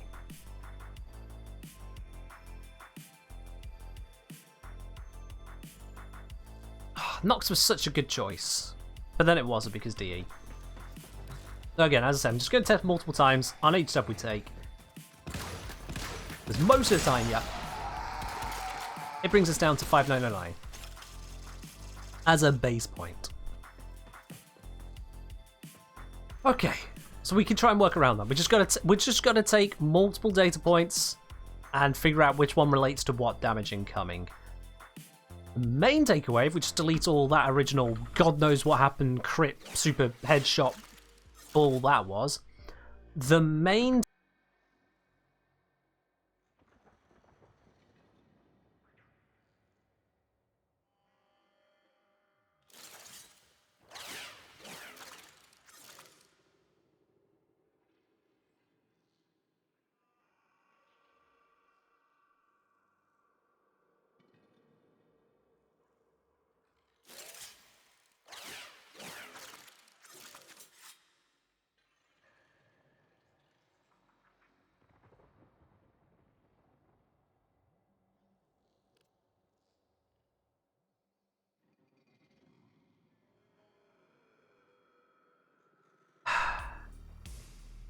I'm having a day. I'm having a day, aren't I? Where is that command? What? I thought I deleted that one. Why does it? How does it keep on coming back? How does it? I deleted that hotkey.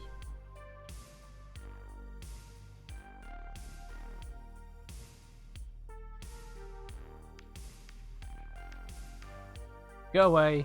Go away. Anywhere else it might exist, you go away. You go away. You go away. Okay. I think that should fix it. If it hasn't, I'm sorry.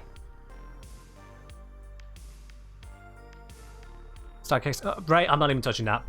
Wrong stream, Ray. Wrong stream. Nope. Do not pass go. Do not collect £200. Not even playing with that one. Alright then. So, going back to this. With this Nox, this level 100 Nox, I should say level 100 Nox, just so we know that much. That was the damage we were looking at there. Okay? The best would actually be 711 breathings, my thoughts, but thank you. I say best just as the advice I have from my own therapist in the day.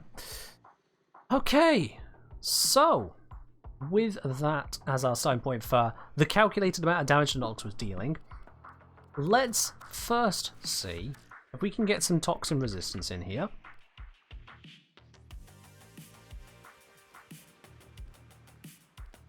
Yeah, of course it's going to be some weird percentage value, whatever. 37.5% toxin resistance. Let's see what that does to the damage that the Nox deals to us. I'm on 6095 health. First hit takes me to 5918. Thank you, you've done your job. And now let's repeat that a few times over to account for any DE math that may have happened.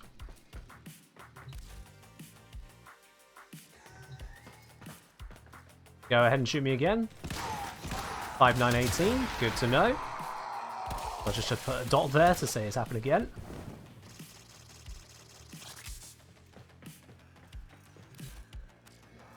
And hit me again.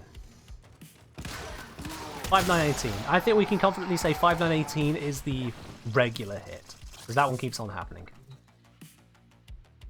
So, by taking us to 5918,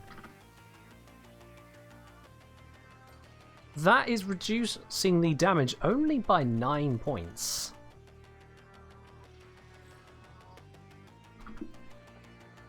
Which with 37.5% resistance, that would leave in 62.5% damage taken. So that would say that from that 186, only 14.4, for rounding figure's sake, was toxin. It doesn't make a difference to us, because it doesn't make a difference to us. The calculator still calculates it. So despite the Nox being a toxin threat, as far as we can tell, only 14.4 of it was toxin. I didn't mean to open that. I meant to press this. Hold on. So when I use adaptation, what damage type pops up when it first shoots me?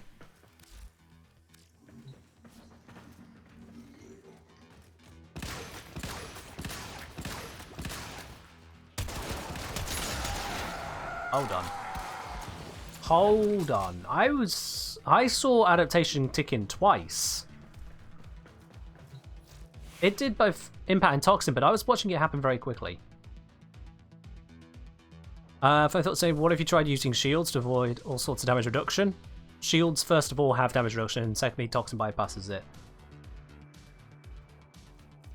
Also, health has no special damage reductions aside from armor, so it's a flat figure all round. So none of that matters for thoughts, unfortunately.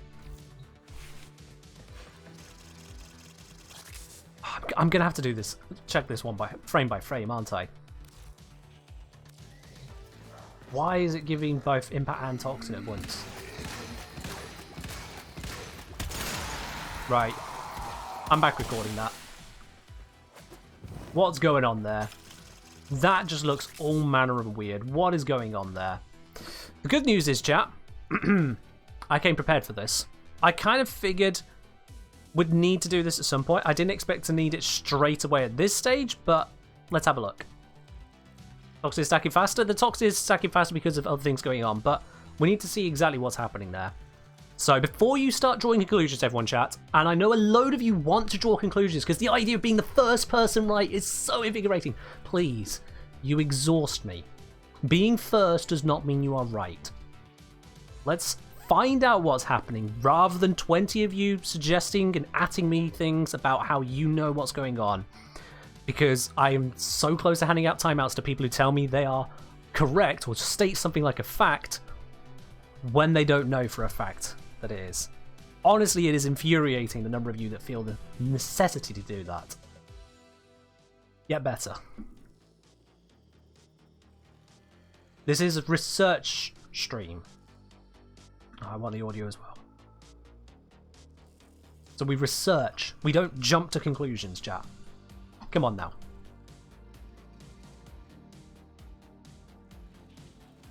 Alright then, let's modify this up a bit. There we go. We can see the health, we can see the frame. I back recorded, so I don't need all of that. So let's see exactly what happened where we went in here. We look at the level 100 Nox, he comes in. So, on the first tick, we take the full damage there. The damage that we previously calculated. Here, the 186 damage. We can see we take that. Next frame. Next frame. Next frame. And there we can see adaptation kicks in simultaneously for both of them with no further damage taken. A few frames later. The damage is there, and then it's 1, 2, 3, 4, 5, 6, 7. 7 frames later at 60 FPS. 7 frames later, this pops in. That is interesting. Ray's saying perhaps the blobs deal impact on hit, then the blobs tick toxin damage immediately. There's a possibility to that, except toxin doesn't use... Oh, it's not toxin proc, is it? It's toxin damage from the attached blob. I really hope that's not the case. That's just confusing things if so. Okay, so let's zoom out so we can see what's happening at the same time here. So we can see another hit is incoming. It connects. And this time it's instant. What? This time it's... Is that 7 frames that just the delay of the animation of the pop-up? That might actually just be an animation delay, isn't it? Because there it's instant. The moment the damage hits, both of these tick as well. For God's sake. Oh, it's an animation delay. Just to make our lives even more difficult here. Okay. And interestingly there, we see a toxin hit. A pure toxin hit. And I don't think that was the Nox. So he fires the first shot. It comes in, hits us. Adaptation immediately kicks in, but the animation plays, which takes a few frames to appear. Notice the timers are already down. Good point, yeah, the timers are already down. That verifies it is an animation delay. Okay. The second shot comes in, hits us. And then a moment later, we take a further 20 damage.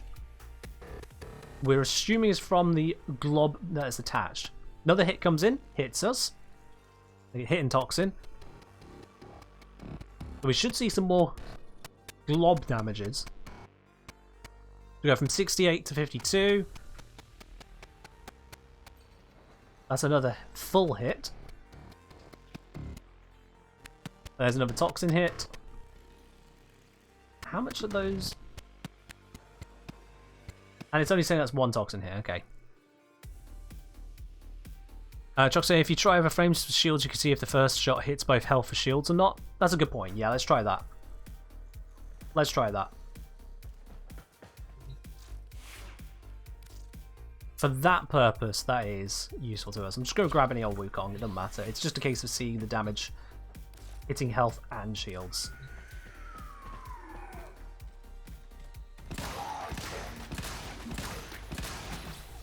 Took him a while to hit me there, but he did. There we go. Invulnerable for 30 seconds. Sure, why not? Why not? Alright, let's see exactly how much that was then. Because that should give us the toxin component. That should give us the toxin component.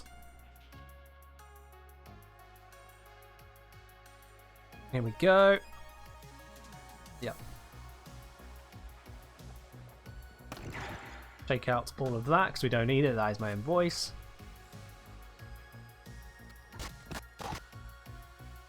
Alright, here we go. So, the shots start coming in. Hoping he hits me before one explodes. There's the hit. And look at that. We see nearly 300 damage to the shields and only 23 damage to health. And Wukong does not have that much armor or other defenses overall. No, we got adaptation, but adaptation doesn't affect the first hit.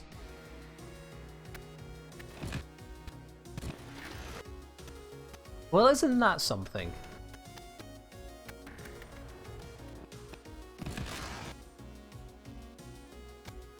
Actually, well, they're affected by the 75% shields. The 25%. Yeah, 25% damage reduction. Yeah, I'm familiar with that, Chalk. Actually, wait, no.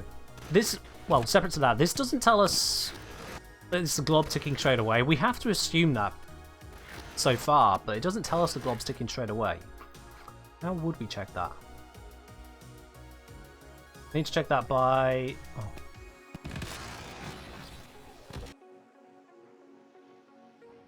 How are we going to check that? I need to unequip adaptation. Shock, no it doesn't. Tenno shields have no damage, weakness, or strength. Same with Tenno health, same with Tenno armor. Nope, Shock, again, no. Please read the wiki.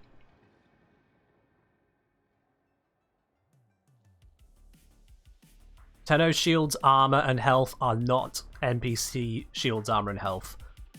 Ours is different. It does not function that way. We have a flat 25% damage reduction on all types against our shields, and we have no such modifiers on our health because we have armor.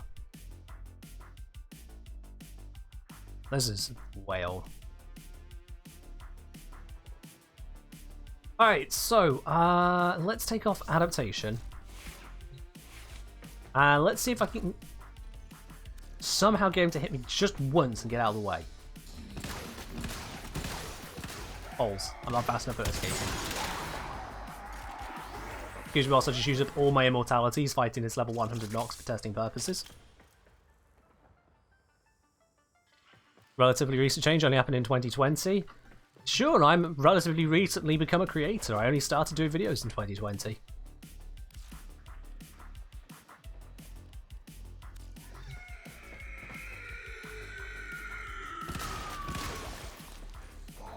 I forgot I had rolling guard on. That ruins that test. Fuck you, fuck you, fuck you. I need to take off rolling guard as well, because otherwise I'll go immortal at the wrong time.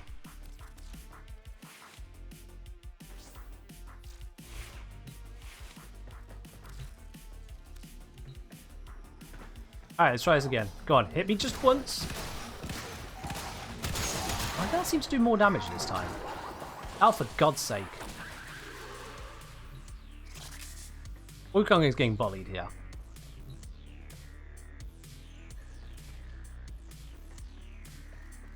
The Ken thing? I mean, it helps if you have a full question, but I assume you mean, Poon, did I start doing videos in 2020? And the answer is yes, I did start in 2020. Get some armor? No, Choc, no.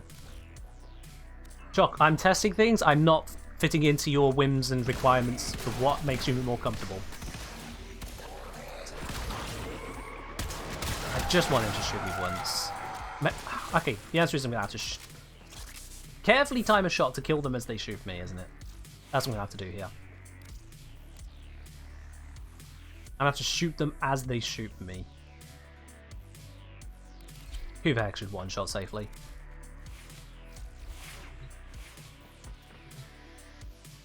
Choc, get over it. That's all I'm going to say.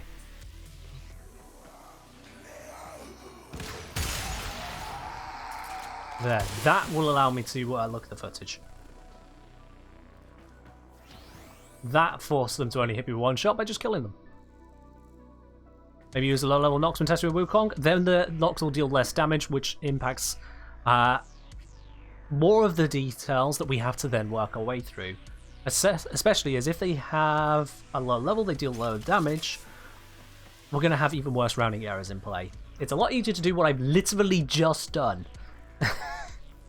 Just a case of lining it up.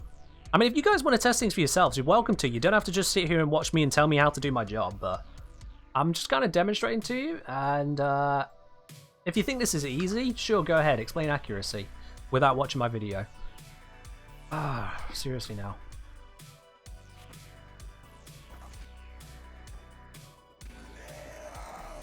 Here. We get one shot in.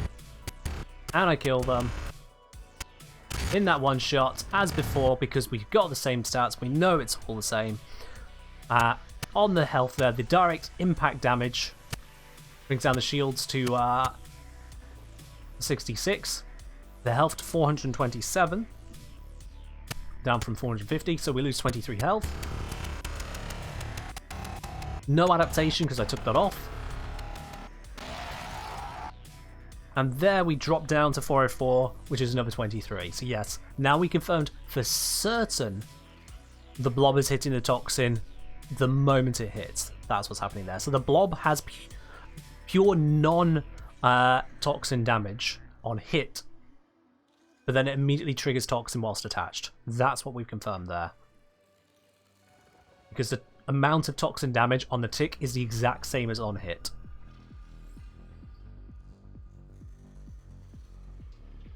There we go. So, where does that leave us then? On Wukong here, we took 294 shield damage.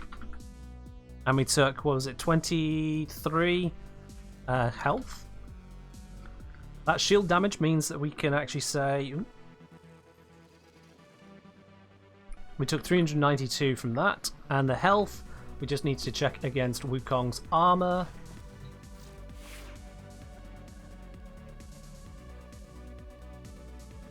Yeah, there we are, 275. So 23 divided by 1 minus 275 divided by 575, which is again how we figure that out. 44. 392 plus 44 comes to 436 damage.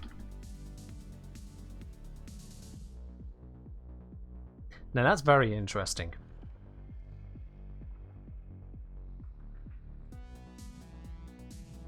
That is very interesting.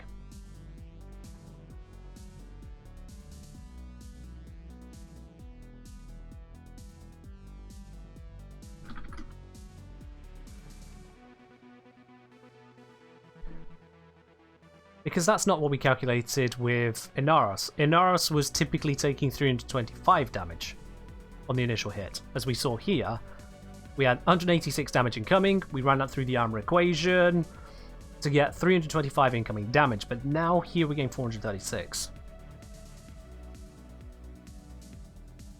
That's very interesting. And by very interesting, I mean very fucking annoying.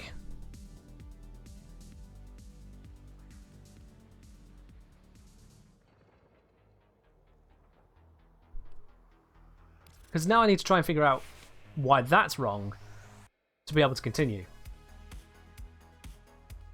It's not a matter of this, not you, definitely not you, not you. Please don't be you. I don't see any reason on him. Hi, Eddie.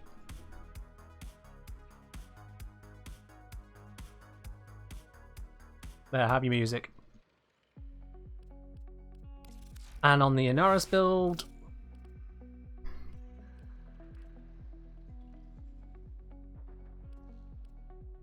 no, nothing should have been crazy there. Okay. Follow-up suggestion on the Inaris test. Oh, get that off my screen. On the Inaris test, we were doing that. Excuse me. We're doing that with adaptation. Is adaptation potentially applying to the hit? So that's 5909 with adaptation kicking in there. So if I take that off, is it still 5909? The initial hit? It is. So it's not kicking in. Damn. I thought that was about to be an easy answer, but it's not. Oh, come on.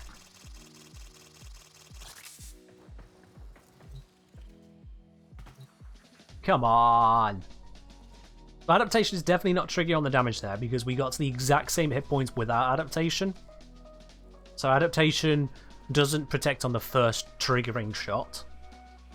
That's a guarantee. I still don't know why we're getting different damage numbers against Wukong. Because that's definitely 294 damage on the shields. There. And definitely 23 damage on the health. Did I do this bit wrong?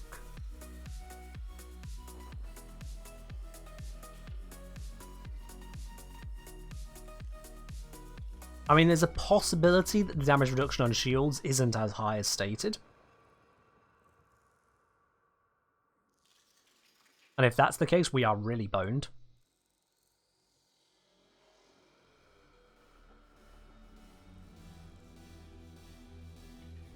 Because if that's the... Wait. Wait. Those are almost equal. Don't tell me that shield has basically no damage resistance. Can we damage fluctuation again? We kept on getting the same result of 66. We had that a couple times over, so it's not that. See in other tests here? Yeah, you can see that the first hit again to 66 shields. Yeah, so both times 66 shields. And on this one to 66 shields, so it's the same incoming damage on those. That's not the case. What's level Nox? 100.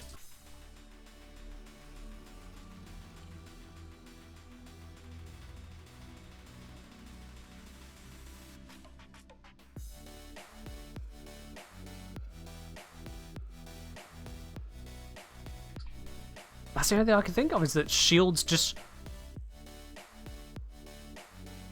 aren't as tanky as they're supposed to be. Okay, we can verify that then.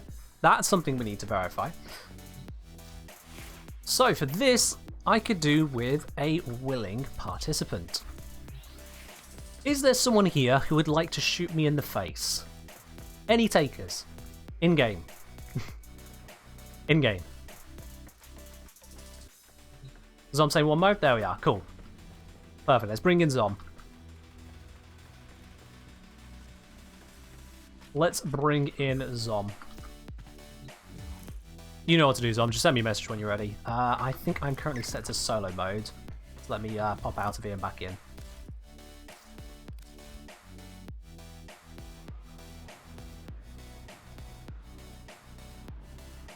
What are friends for if not shoot you in the face? Honestly, the number of times I've had a friend shoot me in the face to try and figure out how this game works is ridiculous. Oh, it was not in solo mode. Well, it would have been nice if the game could tell me that inside of the lobby, but whatever. What's the chance it's quantization rounding issue? Low, but not zero. I'm aware of the armor difference there, Gambit, yes. I'm aware of the armor difference. Fact is that quantization, even in the worst case scenario, and I do mean worst case scenario of my testing, only had a 10% variation. Am I putting latency factor in my calculation? What latency factor would that be, Dajim City? What latency factor are you referring to? And where in the damage calculation does that feature? Certainly when we keep getting the same result exactly per frame, but a different result across 2 different frames.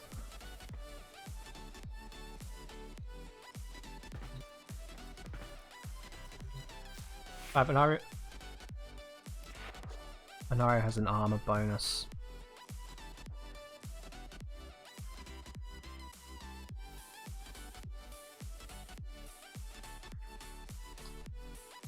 This fucking game, I swear down, is...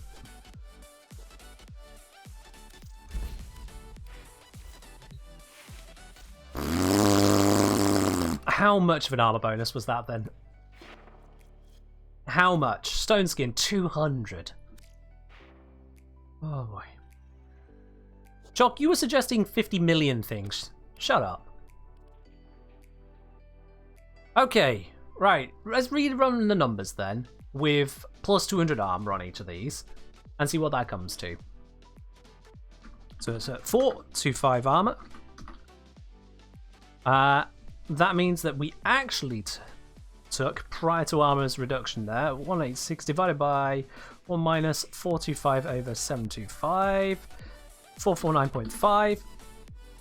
Every single person who said a few minutes ago and feels the need to tell me, cool, well done, thank you. I'm sorry I missed your message. You're an amazing person. Go pat yourself on the back. Whilst you're at it, make yourself a cup of tea. It'd be great to have you not gloating that I missed your message. Thank you.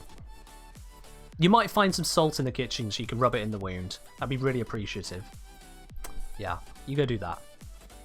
Meanwhile, I'll continue actually getting somewhere rather than dealing with your backhanded comments. Self-congratulatory crap.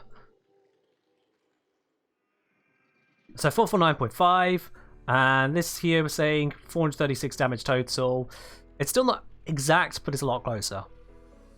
Don't worry, Adelaide. There's just a lot of people that seem to feel the need to chime in with anything unhelpful, like posing guesses or just ideas as if they're full facts, and then telling me basic things like, did you know that armor reduces damage you take and it's different on different frames? Like, yeah, I do know that.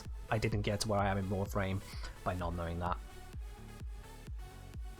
So from this point on, I'm actually just going to hand out timeouts if someone is in any way obnoxious. Quite frankly. I'm just going to start handing out timeouts. I'm done with it. I'm here sharing the research of those who want to have the research shared with them. If you want to spend more time talking about yourself and what you think is going on without placing I think or any kind of reasoning to it, I'm just going to time you out. I don't want it anymore. Sit back, watch, unless you have a hard fact to contribute. Pure and simple. Alright then. So we saw multiple times over, Anara took 186 damage. We've found out now that we supposedly had 200 extra armor that was just hiding away. I'm not even going to do hydrates right now.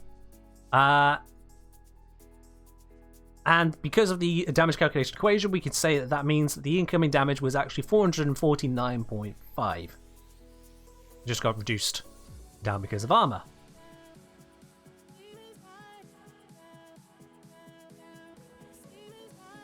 Following on from that, doing the same with Wukong, we noticed that we took 294 shield damage and 23 health damage simultaneously. Shield damage, we have a 25% damage reduction. That is our assumption. Zom, you are here, aren't you? Zom, do you have... Just grab any weapon, please, that has 100 damage on a single shot or less. 100 or more, less than 300. Worst way I could have put that. Between 100 and 300, please. Also, remove your pet. Between 1 and 300 and remove your pet.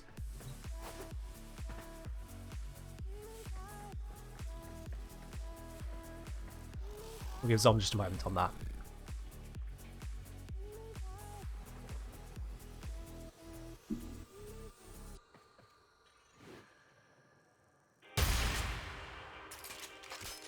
Good thing friendly fire was not on.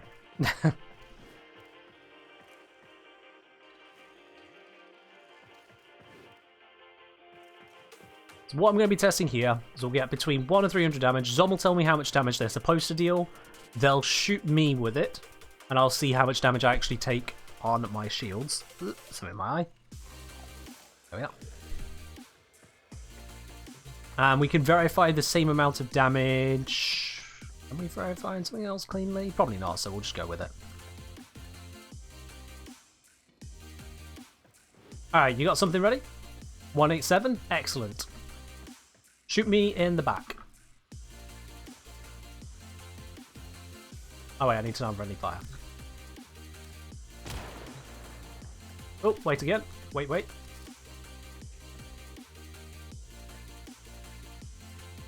Alright, shoot me in the back. Go ahead.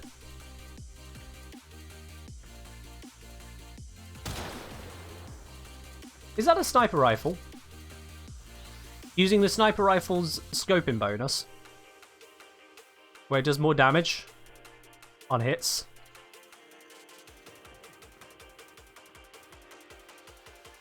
But Yeah, no, you've gone a little bit too fancy. Unfancify your weapon. You're far too fancy right now.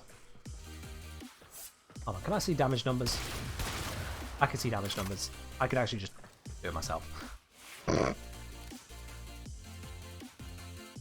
Let's get something really low crit. Have it something to wear down here. Zylock, perfect. The Zylock is a terrible weapon in terms of damage output. This will be fine. 140 damage, almost no chance for crit. Alright. I didn't equip it. Wait, yes, I did equip it. Yeah, what? Oh, there we go. That's weird. Okay. So... why did I see multiple damage? What? Oh! Oh, it's a duplex freaking firing mode. God damn it. 105? 105. Okay, definitely dealing 105 damage rather than 140. Which is an exact 25% damage reduction. Okay, cool, that's verified.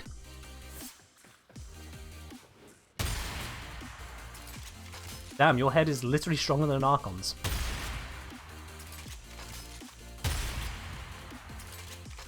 Oops. Alright, let's turn that off. There we go. So we've verified that shields definitely have that 25% damage reduction. All the rest was just Aniru being an annoying focus school that just hides in there giving you extra armor. Whoops. So, Xeneric doesn't have any such defensive bonus, does it?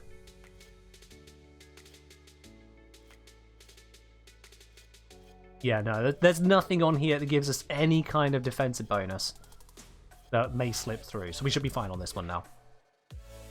We should be absolutely fine on this. So, Dom, thank you very much for your help on that one. Just so NPCs don't start targeting you or whatnot, can you pop out the squad, please? Dankeschön.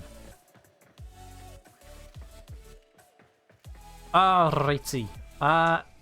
So I want to re-verify the numbers now on having an Ox shoot at me. As soon as Zom vanishes, there we go. So without any armor saving the day. Okay. Thanks for basically missing, mate.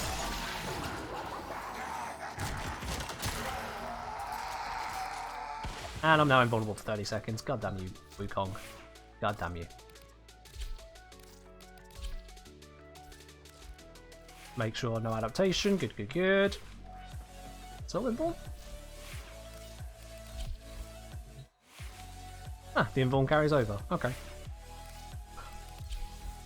Sure, why not? Can I reset it this way? Nope, we'll just wait it out. We'll just wait it out. There we go. Okay then, so. Let's spawn in the Nox.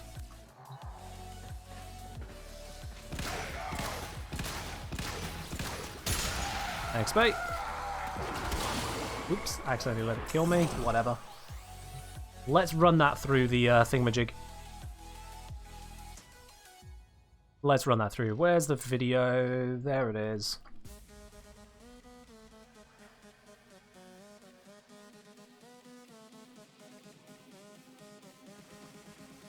Okay. So this time, the Nox hits, and I do take more damage this time. And we see that damage is entirely on the health, not on the shields. So Nairu was only affected at health, not the shields. There's no punkiness going on there. It's definitely armor, so that is good to know at the very least. So we take 294 damage here, and was that 31 damage on health. Here we go. So redoing this, 31 on the health with the 275 armor, was it? Yep, 275 armor. 31 divided by brackets 1 minus 275 over 575 gives us an actual damage before damage reduction on the health of 59 point something. Which means adding those two together, 392 plus 59 comes out to 451 damage total. And this one we calculated at 449.5. Now that is within rounding errors. That is 1.5 damage apart. That is well within rounding errors. In fact, I think this came to like 59.4. There's even less than 1.5 apart. Chat, after all of that, we finally got a value for how much damage the Nox is actually doing. Oh, that was... Yeah. Pineapple is saying, hey, I have been thinking of starting a Warframe YouTube channel. Do you have any recommendations? Okay, this recommendation goes to every single possible YouTube channel suggestion out there. Any concept, all of it. I have for you exactly one question, Pineapple. No matter what YouTube channel you create, one question. And this is going to sound a little bit harsh, and I want you to understand that's not because I'm harsh, it's because the internet is. The algorithms, people's desires are harsh. It's one very simple but very harsh question. Why the fuck should anyone watch your YouTube channel? Now, if you can answer that, go ahead and do it. If you can genuinely answer that to yourself, why someone should watch your stuff, go ahead and do it. If you cannot find an answer to that question as to why someone should watch yours over someone else, don't waste your time. Make videos if you want to for the hell of it, but don't expect it to go anywhere. Moon, if you have taken that in any way the wrong way, then that shows you've definitely come at the wrong time. Always get context before trying to chime into a conversation. Yeah, best of luck on that, Pineapple. Best of luck. Alright. We've got an idea on Nox damage, so we can work from there. Let's see if we can figure out then the amount of damage coming from the Nox's weapon. I think at this point I'm going to want a lot of shields. Is this a build I can break? What is this build? Don't know what this build's supposed to be, so I'll break it. Excellent. Yay! Goodbye everything. Shields. Oops, shields. I would like loads of shields and loads more shields, please, on my Wukong. Just to hurt people. Definitely. All the shields. And then on top of that, we want to have adaptation.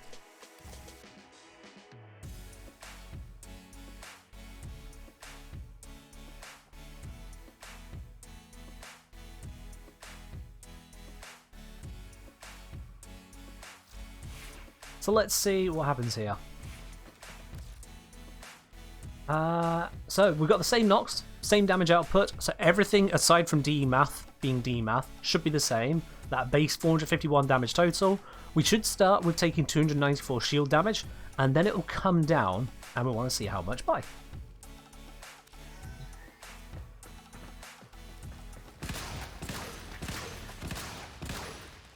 Okay, he hit me a few times there. He was a little bit awkward in the way he hit me. It'd be nice if I had an instant way of regenerating shields, but I do not. How much can I get? Hunting. Alright, you can hit me now. That's good. Keep going for it. Keep going. Keep going. Keep going. Alright, that's good. There we go.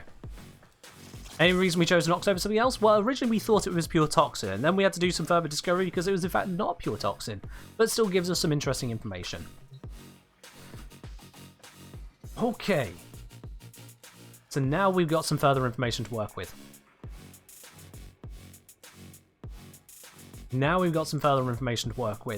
I don't know how much of you are actually following that information, but it's fine. You don't have to. I'll get you there. Let's see, where does that start? It starts in the morning screen, that's perfect. That is absolutely perfect. So, We are focused in on the hit points here, and that's the important bit. Although we do actually need to know if it's direct hit straight away. So slow-mowing our way through. We come running in. That first one is a direct hit, so let's confirm the amount of damage taken here. We go from 1152 shields to 858 shields, which is 294 damage. Good. So our first hit is what we were expecting. That is good.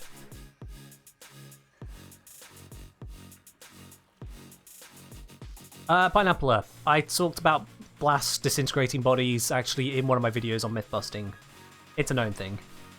As to why? Because it does, that's why. Alright, 294 damage on the shields. And if we then go a further tick in, 858 goes down to when the Nox hits. Oh, we started regenerating shields. The Nox missed us for so long. There. There we take a hit of exactly 400. So Teller the Alien, thank you very much for subscribing with your Prime. Really do appreciate it. Welcome to the channel proper. Oh. Enjoy your lovely blue badge, your access to the supported Heal Lounge over on the Discord, your ad-free viewing, and your emotes here on the channel now, which of course you can use on other channels throughout Twitch. Alright, so that's a funky one. Look at that there, chat. We take 400 damage, exactly.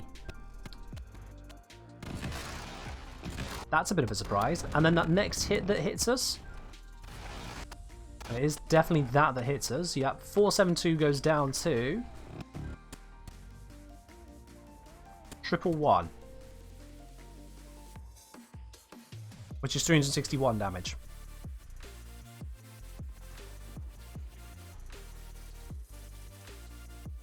Why is the Nox hitting us for more?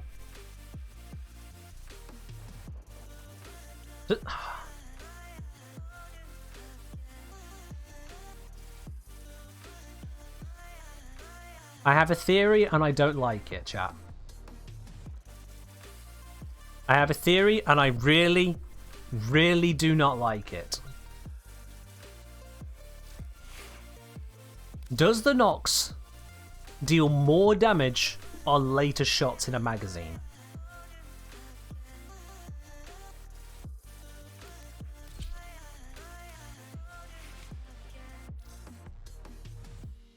Please.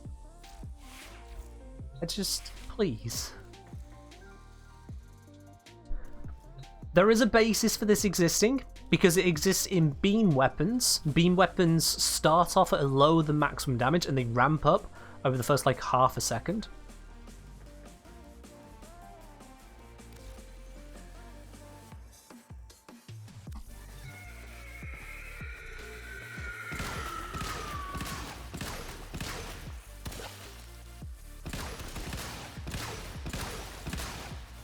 There we are. That should give us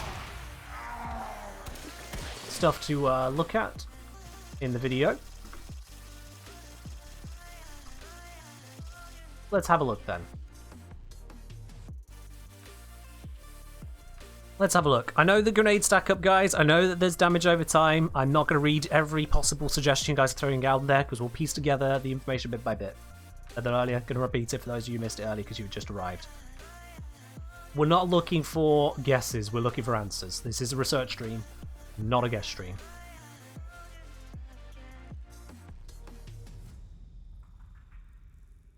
The Nox projectile does many hits.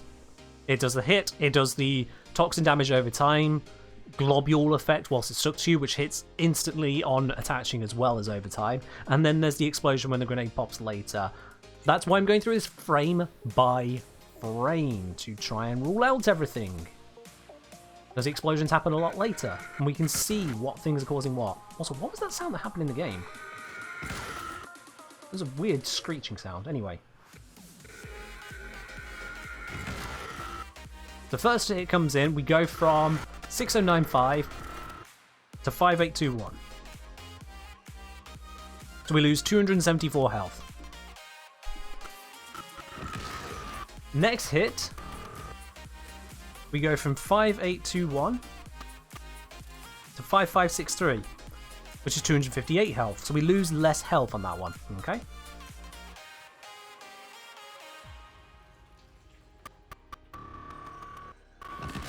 Next hit. Now we can see that take a damage that you see there. There is not from the projectile. Projectile's not yet reached us. The projectile hits us there. And we go from 5529 to 5159. That's 370 damage.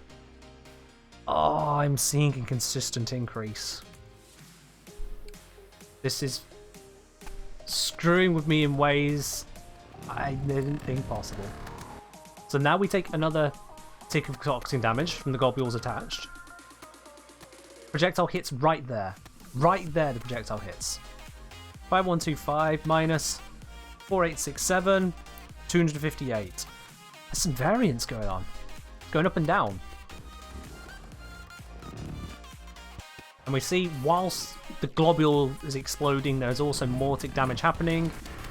And more. Getting muckier. Globule hits. We go from 4799 to 4541. Again, 258 damage. So the first hit was 274, which included the instant toxin DOT.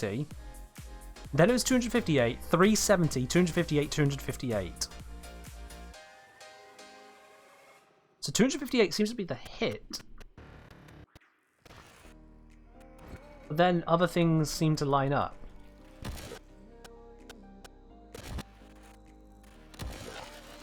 Nox steps around for a bit. Here in comes a shot. That shot hasn't hit us yet, so that is a different explosion happening.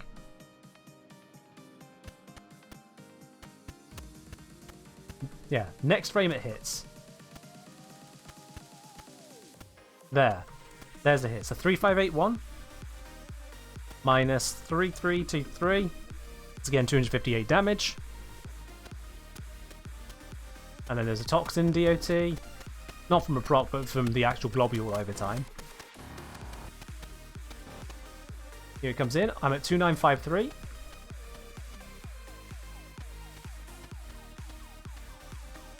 Oh, he missed me on that one. Nope. Oh yeah, something else on me explodes. This globule comes in. 2549. He missed me again.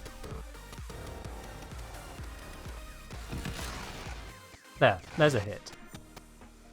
2179 minus 1921 258. So strangely enough, once again I've got that random high hit of 370 in there. Otherwise it's normally 258. That would suggest it's not scaling up, but there is some variance in the amount of damage, possibly again being affected by crits. Again, just making my life harder. Because why not? But we have this recording, so we can have a look at this. And try and piece this together. So we had the original hit as expected there.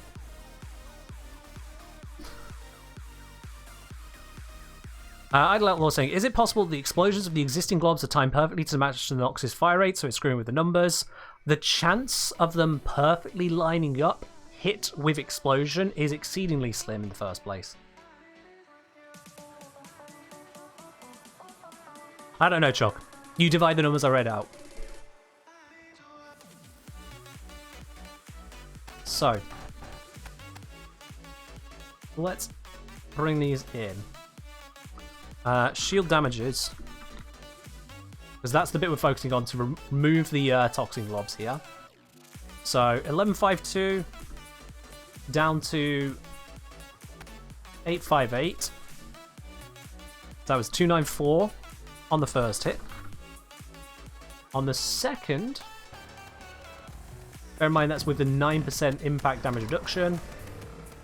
It goes from 858 to Do this. I missed. Oh yeah, and then we began regenning because he missed twice. There it is. So there we took 400 damage. So 872 down to 472. It's 400 exact.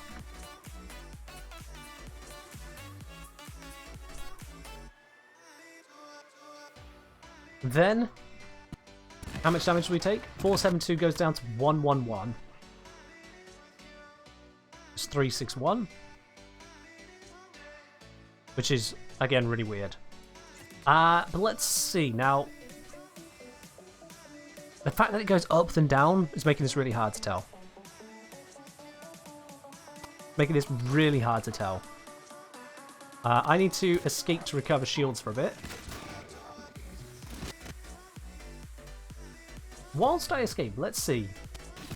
Those globules that pop, what do they trigger in terms of adaptation resistance?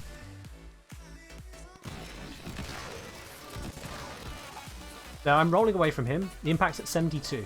At 72? Is that right? Yeah, look at that. Look at that. At this point here, the impact and toxin are identical, both on 36. They've got 4 stacks each. And then I take I gain an impact stack.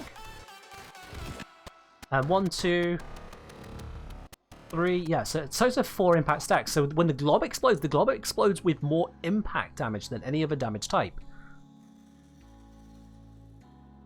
The hell? So Noxes explode with... sorry, Noxes hit you with something that is not toxin, but is mostly impact. When it hits you, it grabs onto you and deals toxin over time. And then when it explodes, it primarily does impact damage.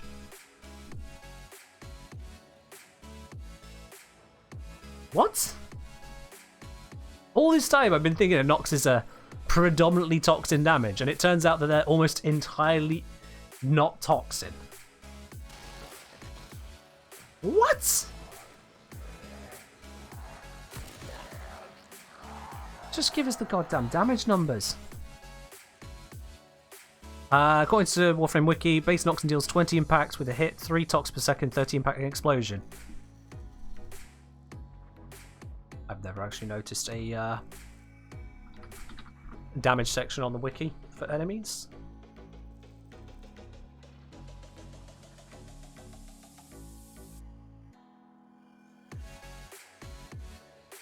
Oh, it's in the notes. Notes. Base level, Nox projectiles deal 20 impact, 3 toxin every second, and explosions deal 30 impact. Oh. Did they have that for all enemies? Also, do we know that's correct? Heavy Gunner does not. Heavy Gunner's got it, and the normal attack is its own separate thing. Oh, for crying out loud. When was that added in? Okay, what the... Sorry, hang on. Let me show you further frustration. Heavy Gunner. This... I don't know when this got added. I haven't seen this in a hot second. So the Heavy Gunner has stats for damage, which is interesting. And it's got the impact, puncture, and slash amounts. Honestly, not even sure where they've got those numbers from, but okay. But when we go to the Nox page, that is just underneath the base level of the statistics. And a base level of statistics, nothing here on the Nox, and instead, it's here.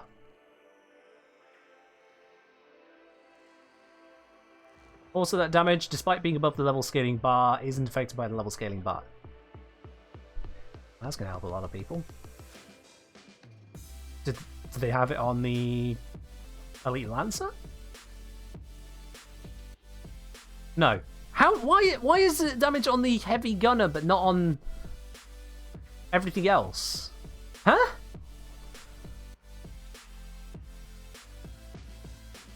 Ugh. Is there a source on the damage on the Heavy Gunner then? Seeing as they only have it on some units and not others. That links to damage. Amazing.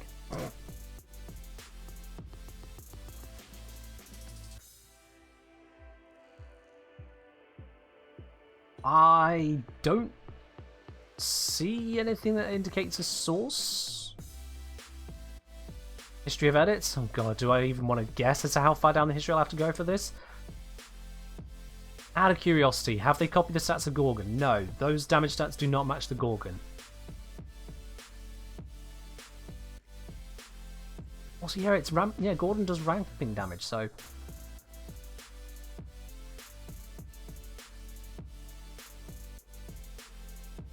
This isn't recent? Yeah, good point. Yeah, body multiplier head 2 times? That's definitely old information, isn't it? That's the history? Good luck knowing on this.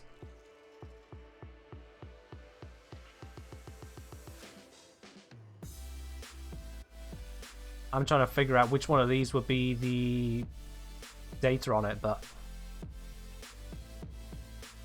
Nope. At a glance, I'm not getting that. Screw that.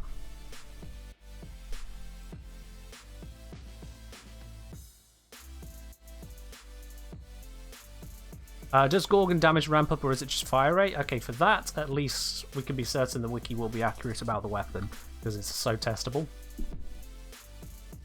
Fire rate builds up. Ah, it's fire rate, not damage, okay.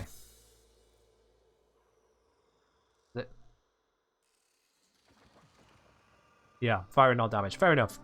I thought what damage did. Never mind.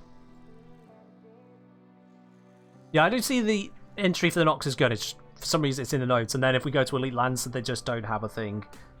Like if I bring up, let's bring up some random ones. Butcher, Bombard, Bailiff. Butcher, no damage information. Bombard, no damage information. Right. Bombard delivers a blast status. Yeah, but these rockets can be. What? Sorry. Bombard rockets can be shot. I'm learning loads today. Okay. How long have I been playing Warframe? Bombard rockets can be shot. What? Bullshit. How have I not noticed this?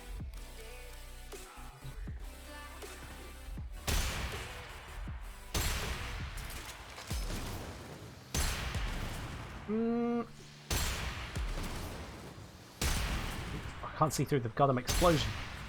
That doesn't look very shoot down to me. I mean, I've got like a bajillion multi-shot here. I'm pressing X to doubt on this one. Duke. Ow. Those homing rockets are so annoying.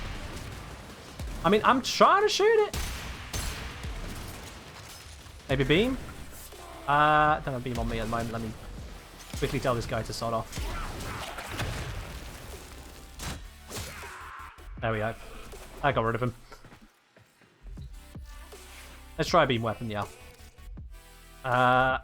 Let's go for good old gaze.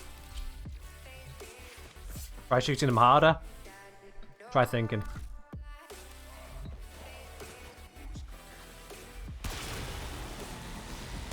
I mean, either my aim is the worst in the world, which it probably is. But that doesn't look like I can shoot it down. That doesn't feel like something I can shoot down.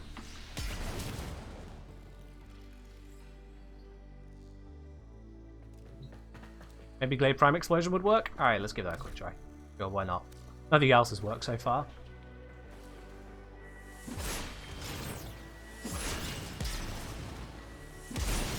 Nope.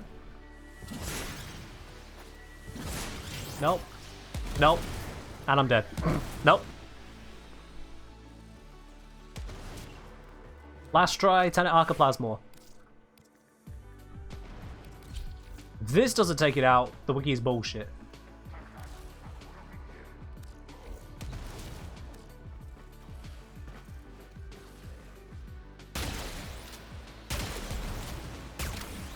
The wiki is bullshitting.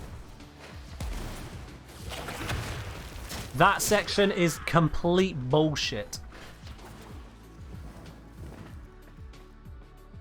I am absolutely not shooting down these rockets. I've tried with hit scan, I've tried with laser, I've tried with wide body projectile, I've tried with glaive explosion. No. Just no. No. That's why I didn't know about it. It's a lie. Reminder guys, the wiki is 96% accurate. That statistic made by yours truly. And again, no damage stat.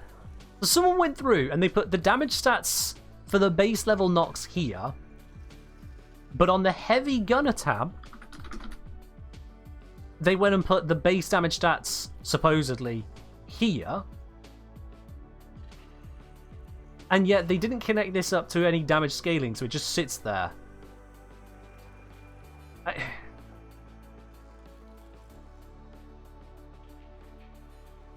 Oh, this game is a bloody nightmare.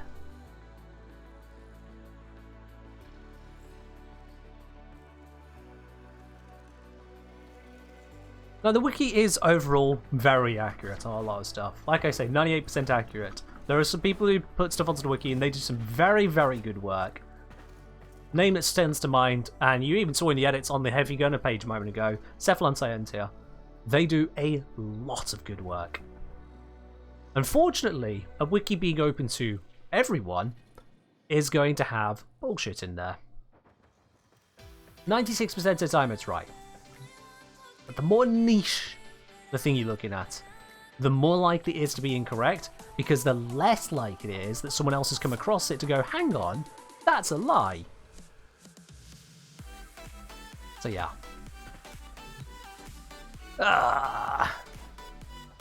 Alright, where did we get to anyway? I'm losing track of so many stupid things along the way.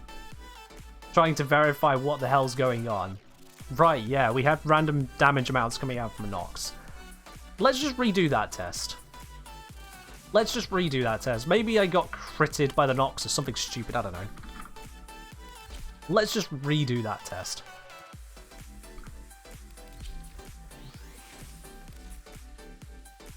Screw you, Bombard. Bring in the Nox. Go. I'm on the wrong build. Sorry, Nox. Kill that one. Try again. Can enemies even crit? I mean, I didn't know, but I'm seeing variable damage numbers where crits would be a good explanation.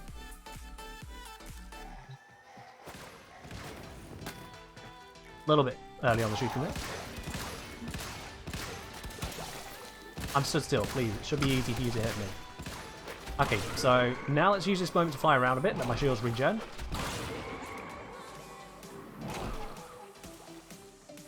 He has no idea I'm over here. Peekaboo!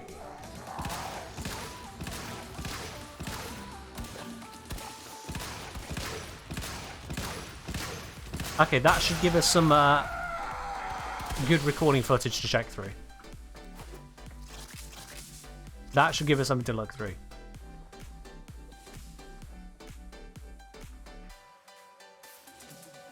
I'm so tempted to make the bot respond to guesses with just maybe it isn't. Have you thought about that? I suppose say, shot a bombard rocket out with compressor. Haha, nice try. You wanted to get me to use your only signature weapon. I see right through that trick.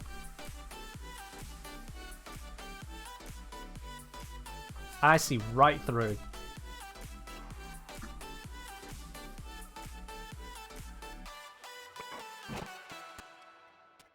Alright then.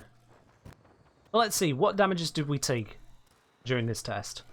1152, we went to 858 shields. Yep, so that was a 294 on the first hit, like the last time. The second hit that the Nox actually hits, because the second misses, the second hit, I started regenerating shields. We went from 859 to 593. Which is 266, not 400. That 400, I can only imagine it must have been a crit. Unless the globule exploded, but I don't think they explode that quickly. No, they don't explode that quickly. Okay, so he misses me there. Because he's a dom-dom. That one... Is that a... It's a... Hold on.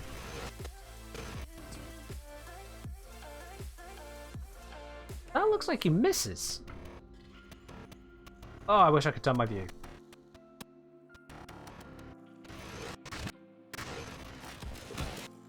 Yeah, it looks like something behind me explodes, yeah.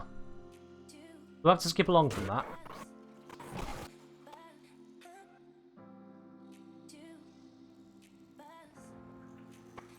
Let's get some shields back. There we go. And then I go up to him and I'm like, peekaboo.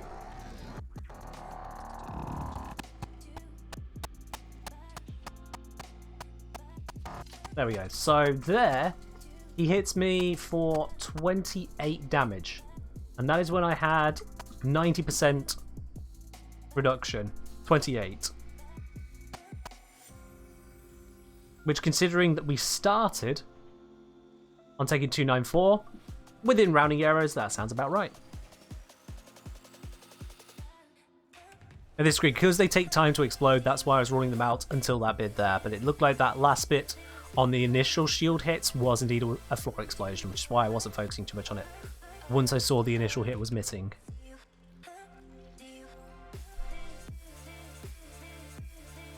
So yeah, given that the damage goes down to 28 and the initial hit was 204, we are verifying there that Nox is doing, like the wiki says, pure impact damage.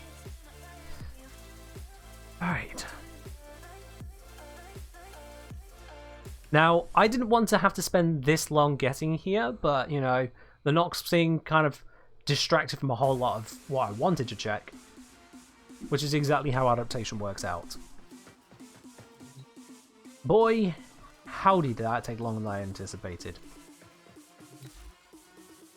What I'm going to do now, I'm going to bring in the heavy gunner.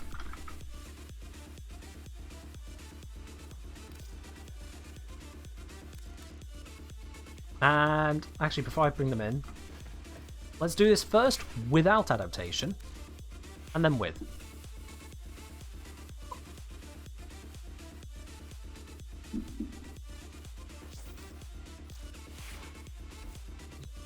No, it wasn't phone thoughts.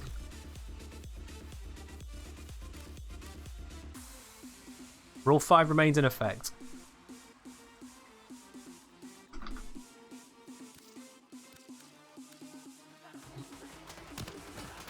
Okay, so if they could start by approaching then shooting me, that'd be better. But sure. Let's get fully recharged shields. Activate recording. There we go, that burns through my shields. Ooh, just about saved that one. Okie dokie. Let's pop this into here.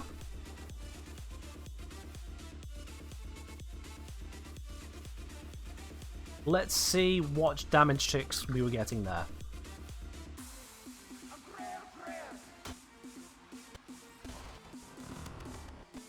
They really do snap on very quickly, don't they? So, from 1152 shields, we'll go to 1046. 1152 to 1046. So it's 106 damage. I mean, that hurts a bit, yeah, but it is level 100.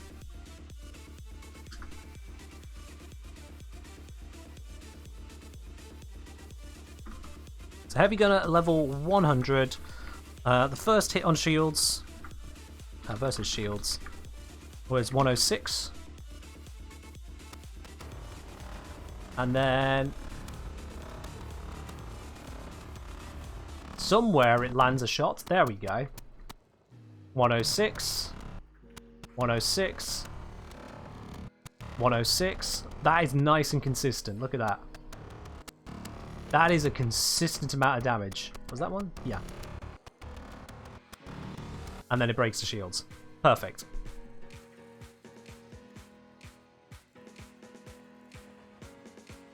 That is definitely what we're looking for there.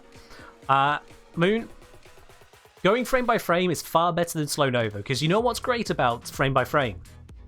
You can go back in time.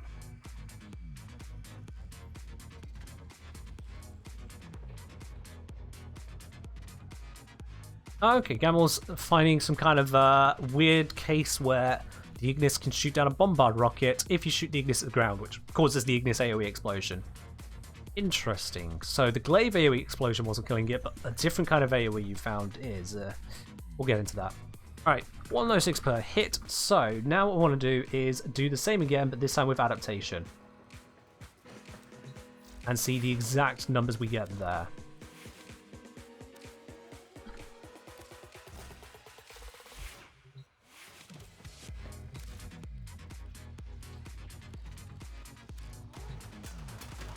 Once again, get behind this wall, see if we can get them to approach or anything. Are they going to be nice about that? Whatever, I'll just start the record, start the test. Shoot me!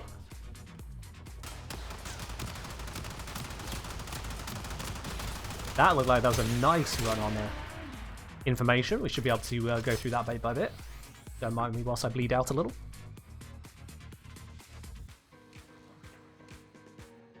Let's pop that into here.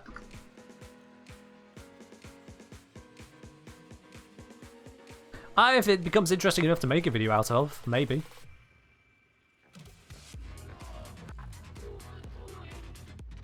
Okay, so from 1152, the first hit from the heavy gunner, when they do it. There we are. Again, takes us to 1046. But the next one should be a bit lower. 948. So 1046 minus 948 is only 98 damage.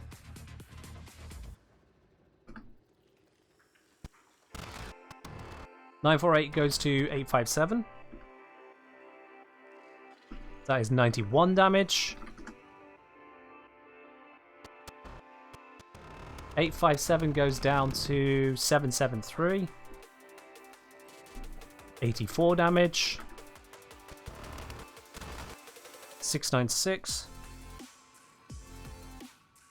That was 77 damage. Oops.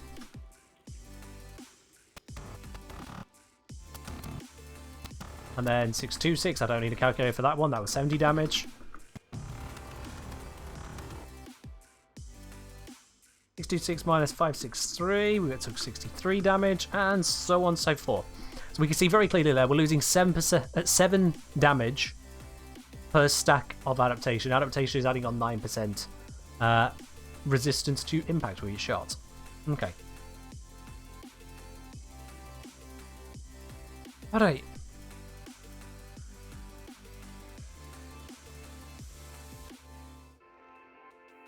So, with that in mind, let's see. Let's get the damage type when it gets to 90. The damage amount when it gets 90%. We got from 42 to 8. Yeah, that seems about right. So we're losing 34 health, is that? There we lose less than that. Oh, might have a slash block on us. Yeah. Here we lose 11 health. And then we lose a lot more.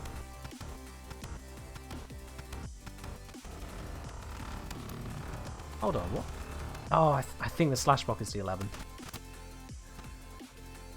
I think the slash is the 11, yeah. So, let's continue where I left off. 563 goes down to 507. 563 minus 507 is 56. Yeah, definitely another 7 down. That is 1, 2, 3, 4, 5, 6, 7 stacks. 7 stacks? What is it? Oh yeah, because then the 8th stack will come in. Yeah, that's right. And then we go from 507 to 434. 507 to 4 minus 434. 70. Oh, hello. That's 73 damage.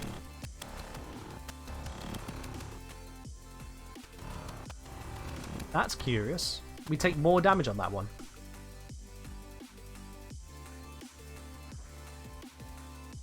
So I was expecting 49 there. Now that might be the slash proc. Let's see, when did the slash proc kick in?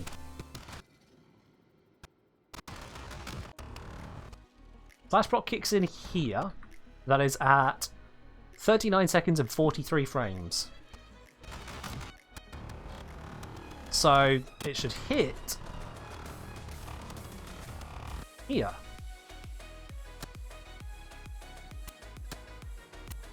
Yeah, we see slash. Yeah, there's the slash tick. So the slash tick is definitely 11 damage. There we go. Fair do, max vibe. So that's the Simulator, Ignis, and Compressor all claiming to do it now. Curiously, it's only some weapons, but yeah. Yeah, slash proc is definitely happening on frame 43. But then a new slash proc is applied. We see the timer jump back up again. So new slash proc applied on frame 5 the seconds as well. But that's fine, we don't have to worry about that. That's 73 damage I do want to worry about. We took 56.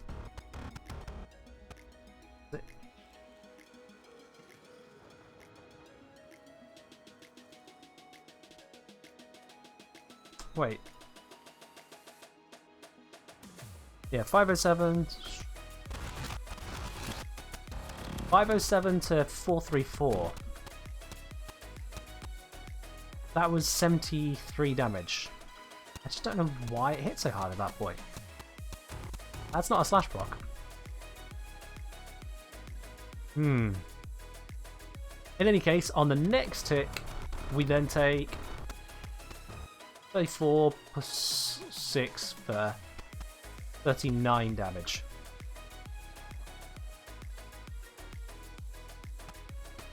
Is that correct? Yeah.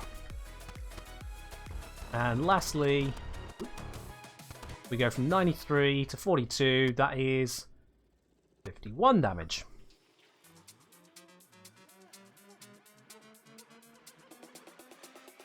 When we'd expect at this point, let's see, so that is 1, 2, 3, 4, 5, 6, 7, 8, 9. This is the 10th stack of adaptation. So expecting losing 7 damage each time. That one 49, we'd expect 42, not 39.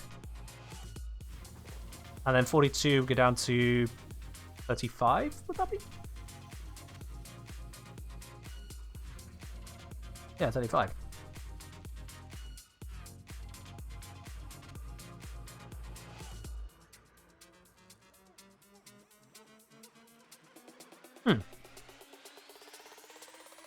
That is weird. Because we've already verified that's not a slash proc.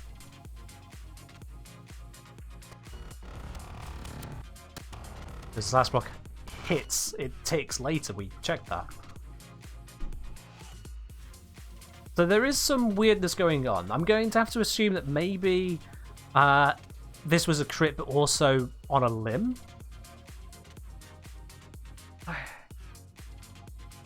God, if I could have access to some proper output information, this would be so much easier. Rather than having to go frame by frame and trying to black box what the hell is going on. After that point there, it goes down to 342. We then go down to 08. 297 was the 11th from the slash box, yeah. Here we lose 51 health? Oh yeah, put down 41, it's 51. What am I doing? 51. 35 times 4.5 comes out to 52.5. So yeah, that it looks like, yeah, those are actually crits.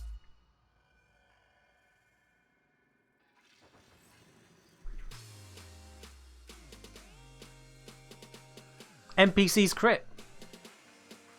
That's honestly the conclusion I'm coming to here. NPC's crit.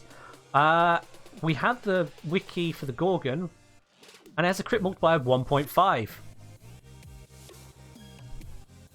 Heavy gunners use a Gorgon with their own damage stats, and the Gorgon has a crit multiplier of 1.5.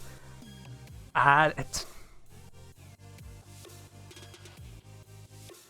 why is there never any kind of indicator of this? I mean, crits feel like important things. Why would we not show that? Why is there no crit resistance mod? We have a mod that gives you resistance, not immunity, just resistance to the cold damage you get from being on the cold levels on Europa. But we don't have a mod to protect against enemy crits.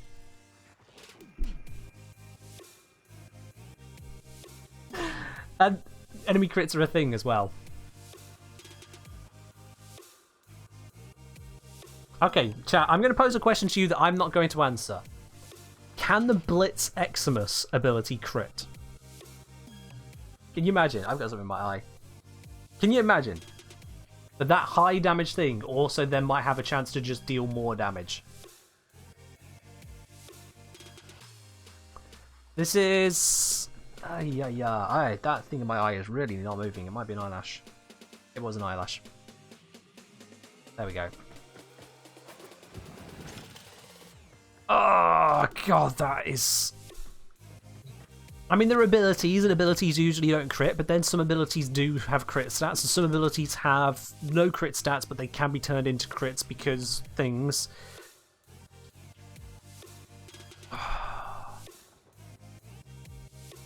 Grumpy Pants, it might have a different crit chance. The Butchers are weak units, they might have a 0% crit chance. So, go figure.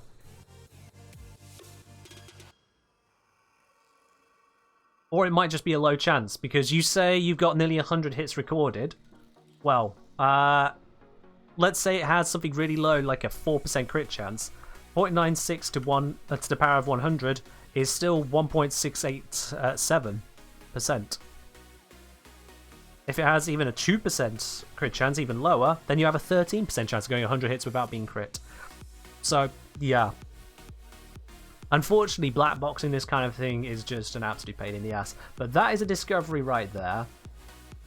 That the heavy gunner crits.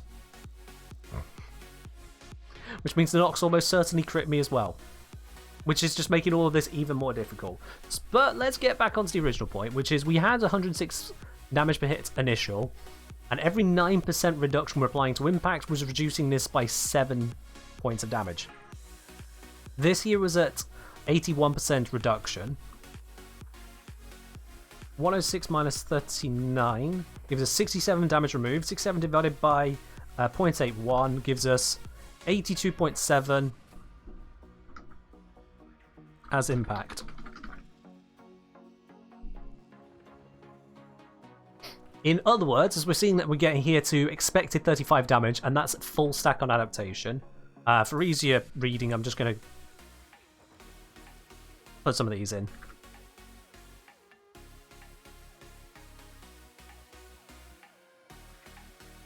So we go. That was 1 stack of adaptation, 2 stacks, 3 stacks, 4 stacks, 5 stacks, 6 stacks, 7 stacks, 8 stacks, 9 stacks, and full stacks. I put 10, but then I put it weirdy schmeedy. I don't want to do that. I don't think they probably thought about it too much, Flying Thoughts.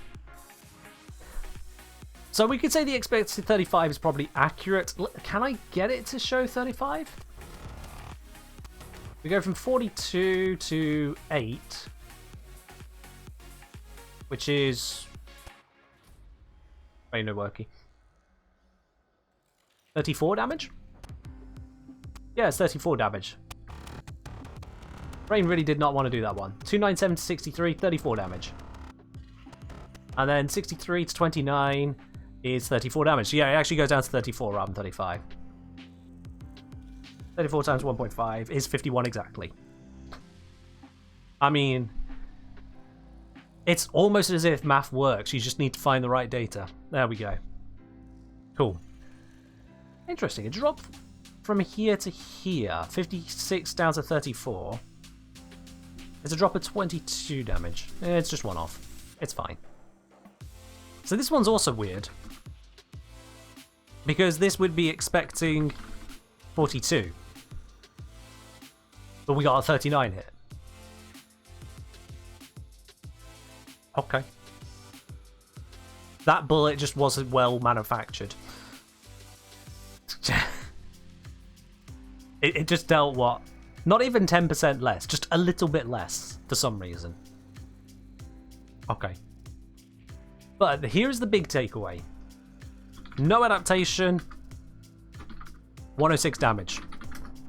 Full adaptation, 34 damage. Now this is the bit we're getting to, and I was wanting to test on more enemies, but we're not going to have the time for that now, because just Noxes and everything have just been weird in ways they never should have been.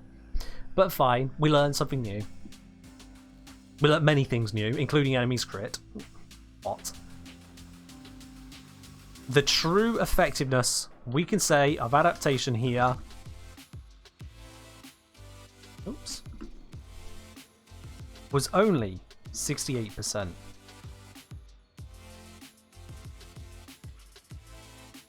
I know it's 1 minus that. And that is a lot weaker than 90%. Now this isn't news, but it's more trying to understand exactly how much worse they are.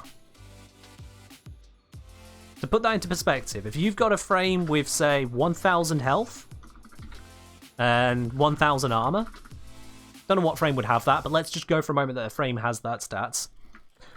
No adaptation, you would have EHP of 1000 health, whoops, divided by 1, and this is in brackets, 1 minus 1000 armor divided by 1300, because that's just how it works.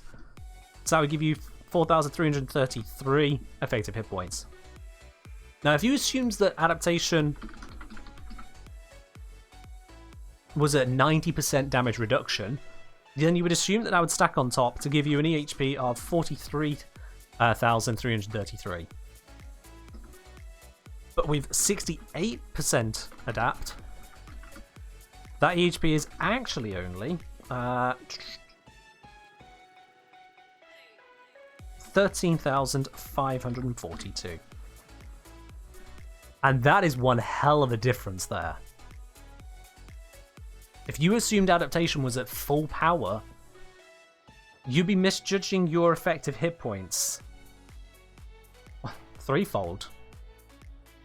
Straight up, threefold. And that is a big deal. Actually, it's more than threefold.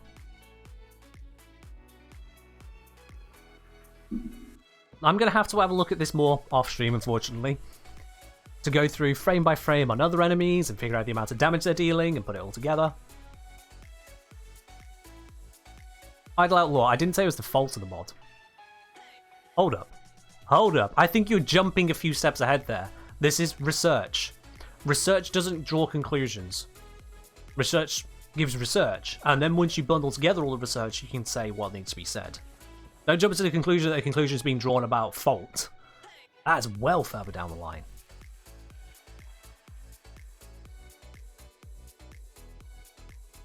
Ladybug saying is, I'm a bit lost. Is this because of diminishing returns because we already have damage reduction from armor? No, nothing to do with that whatsoever, Ladybug. I'm not even sure how you've managed to get lost on that particular question. How many pips do I have of my adaptation? 8 pips. Why does adaptation not reduce the other damage types in this example? Because the other damage types, whilst they are present, they are not the primary damage type. The way the adaptation mod works is it only reduces, or rather, only gains a stack of reduction against the primary damage type of the hit that struck you. With the Nox, we saw both impact and toxin, because we had a hit of impact, and then separately a hit of toxin with the blob affecting us over time. With the shots here from the heavy gunner, it's dealing impact to us as well as other undisclosed damage types. The wiki says it's puncture and slash, makes sense. We do get slash procced, so very likely.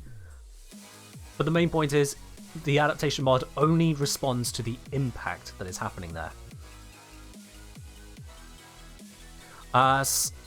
Satel asking, quick question, then would that quirk also be the same on other damage reduction like Measure's Halo? No, because other damage reduction sources are not scaling off certain damage types, like for example Measure's Warding Halo.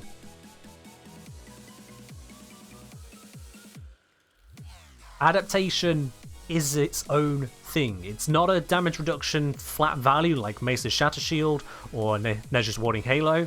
It is not like armor. Armor is its own thing. It's because adaptation specifically targets singular damage types. That's why this is a thing. Belts is saying, so we gain more EHP if we take in more damage from different enemies and damage types. Correct, yes, actually. And we can demonstrate that here. If I grab a selection of things, let's go with the heavy gunner, and then let's go with the elite lancer. There we go, and let's go with a trooper, just to mix things up a bit. I'm gonna bring their levels down so they don't, you know, kill me. If I jump into this group of them, you see I've got impact and slash, and the slash I noticed went up 45 and 90. So here, the trooper hit me with slash, whereas this one, or procced my slash, this procced my impact. Now I'm going to hide away from them. Let me see if I can find out what the elite lancer is going to do for me. I need to hide. That's long enough. I can use the timer aspect on it. Elite lancer, shoot me. That is a grenade. The grenade hit me for blast damage. Interesting. Elite lancer, shoot me. Where you going, bruh? Impact. So the elite lancer is also triggering impact. Puncture never stacks. It didn't because these guys have impact and slash. Moon, again, you're jumping to conclusions. Please, come on. If you're in this stream, you're better than this. Don't jump to conclusions. Come on, we're smarter than this. These three enemies not proccing the puncture resistance does not mean that puncture doesn't proc. Come on. That's why bombards are dangerous at high level? Absolutely, yes, because you can't build up adaptation against bombards that easily. Effectively, you can't inoculate yourself against the damage. It's all in one big blast. Is this research for a video I'm working on? Oh, everything I do on stream is research for a video I'm working on. Just not all of it targeted. This is relevant to things I would like to do videos on, but not to say that there's going to be any one specific video. It's straight out now. So let's see. Can we find a Grineer unit that is common and does trigger puncture? Let's see. Grineer. Let's see. Seekers. Seekers are pretty common. Oh, actually, first of all, I want to risk breaking people's minds. No, we'll come back to that. We'll come back to that. Let's start with the Seeker. Seeker, what do you trigger on me? When you shoot me, impact. And when the little grenade explodes? Last? Ooh. Now here's the thing. Here's the thing. That gave us blast resistance.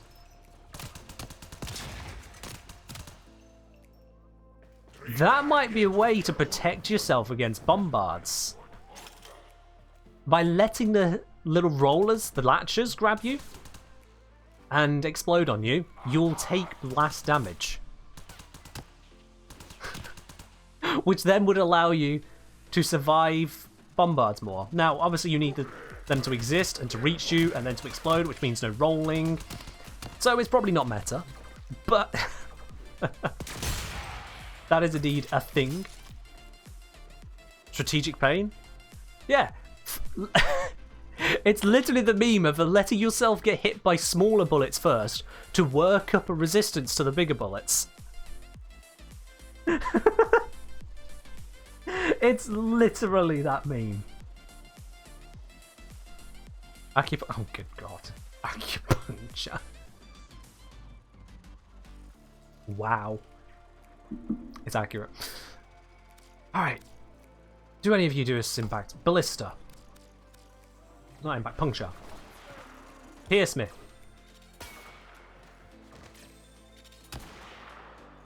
That was impact. You die.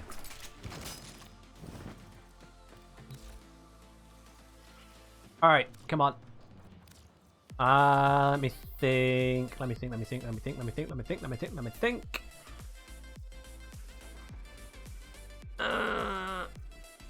Those fire off Tonkwars, so that's going to be blast. Viscerators aren't common. Elite Lancers were already checked. Frontier is just a type of stuff. Flame Blade is going to be Butchers, but with fire as well, so that doesn't count. Manics aren't that common. Gyre is separate stuff. Hellion? Hit me. Hit me. Damn, he's really bad at that. Oh, he's going to do his missiles thing. These are nasty. They do blast damage, but they do a lot of damage. Like, this is level 25. He's still taking off a couple hundred hit points. Through adaptation, he's still doing about 10 per hit. Anyway, shoot me. Slash. Ah, well. It is surprisingly hard to get puncture resistance, it seems. Iceman saying, Kentridir, Titania's Thorns is pretty good to see if enemy damage is doing shenanigans like crits headshots. How do you mean that, Iceman? How do you mean the Titania's Thorns is good for it? I was saying, Grenadier Corpus tend to use a damage type effective against the opposite faction defenses. Tend to, yeah. Tend. But it does seem that puncture is not going to be a common one for the Grenadier.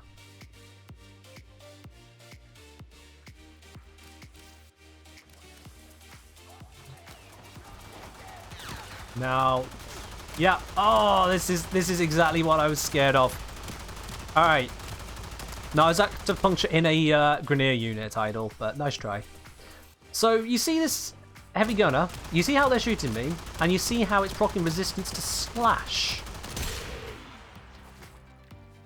The arid heavy gunner gives us resistance to slash. Pure and simple. And the heavy gunner, I've got that lovely slash resistance. Thanks for slamming me, but that also gave me impact, whatever. And now when you shoot me, it's impact. Variants of different damage types, yeah. So if you ever felt like protecting against a certain damage type for Grenadier, it's going to be even more than that.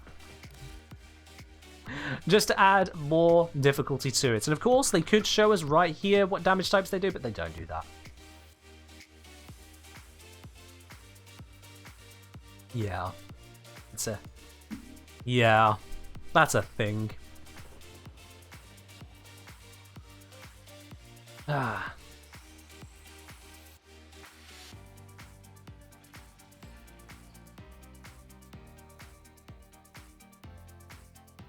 Iceman, armor is a static value. You know what your armor is at any given point in time. In adaptation, you can see it on your UI. Plus, we were also testing UI anyway. But we've now already ruled all that out. So I get where you're coming from. Yes, you could theoretically use Thorns to try and get reflection damage and to see if there's crits going on and whatnot. But not only would you have to take that into account, you also then have to take into account the modifiers on the enemy, including the enemy's own armor, which will scale with level as well. It's a good idea, Iceman, except for the bits where it isn't. It actually adds in more work rather than taking it away. All that achieves is to just be able to compare one shot to another, was it higher, rather than give us the values we're trying to look at. Nice idea on the whole reflect bit, but doesn't actually work in our favour there, Iceman. Right. Well, this has been, I'll be quite honest, rather more frustrating than I expected. I did not expect Nox to deal primarily impact damage with only a Toxin DOT, which is also not a Toxin proc, just to confuse things. I did not expect to have quite such issue with damage calculation as a result of an Iru. That was just pain for that to slip in there. I think it's about time we do a Platinum giveaway. I think it's about time to do that. Do Xmas units do puncture damage in addition to the base damage of impact or slash from the irregular unit? Well, the other units were also doing puncture damage. Probably. According to the wiki, the heavy gunner absolutely was doing puncture damage in addition to the others, but that's not how adaptation works. So I'm just going to bounce that straight back at you. Yeah, it's about time we do a Platinum giveaway. If you haven't yet, grab yourself a ticket for that Platinum giveaway. Exclamation mark ticket in the chat for a chance to win it. Anyone can win it. Doesn't matter if you came in from a raid or not. Doesn't matter if you've been watching the channel for months and months, or if this is your first time here. Anyone can win it. One ticket to everyone. One ticket to everyone. If you enter an exclamation mark ticket. Yeah, Zom. Puncture might come from some enemies in the Grenadier. It's about if they're common enough for it to matter. Because if you can get impact, puncture, and slash at 90% constantly, all the time from Grineer enemies, then you can assume you've got full 90% adaptation. But if you can't, then yeah. So there's more to do there in terms of investigating bits and pieces around, just around the Star Shaft. I'm just gonna have to do some good old mission testing and see what adaptation stacks I get at any given moment. I don't know, remember the first time I was here, I won the giveaway, and now look at you, VIP. We've been supporting for 15 months. You've been a hype train conductor. So clearly, chat, I'm incentivized to make sure someone brand new wins the giveaway, because then they become the next Adam Alec. That's totally how it works, right? Anyway, that's enough time on that. Everyone who's going to grab themselves a ticket has already done so. If you're not going to grab a ticket, or wanted to but forgot to, tough. I just closed it. It's been a day. It's been a day, which means at that point, we can now finally decide who's going to be the winner of today's Platinum Raffle. That winner is today, Grumpy Pants. Grumpy Pants, congratulations. And while I'm suffering through it all, I'll be sending you a message here on Twitch in just a moment to get a hold of your Warframe username and platform. We'll get that platinum sent on over to you, Grumpy Pants. Congratulations on that. But that is, unfortunately, chat, all we've got time for. I know a bunch of you got raided here from Nightmare, and now it's about time we raid on over to someone else in the Warframe community. It is indeed that time. Let me just switch the screens over here. We don't need to see Wukong continuously fiddling with stuff whilst we find someone to raid on over to. Who are we going to go to today? Who are we going to go to today? Eeny, meeny, miny, mo. Grumpy Pants saying I never won anything? Well, you are now incorrect, Grumpy Pants. Congratulations. Prime time, if there's a prime time, it's always on a Thursday, so that would be tomorrow. It doesn't clash with us. Alright, let's see. Who are we going to rate to today? We could go to... that is in Espanol. Again, Twitch forgetting English only, please. Thank you. Let's try it again. So we could go to Kodoma. We could go to Neoness.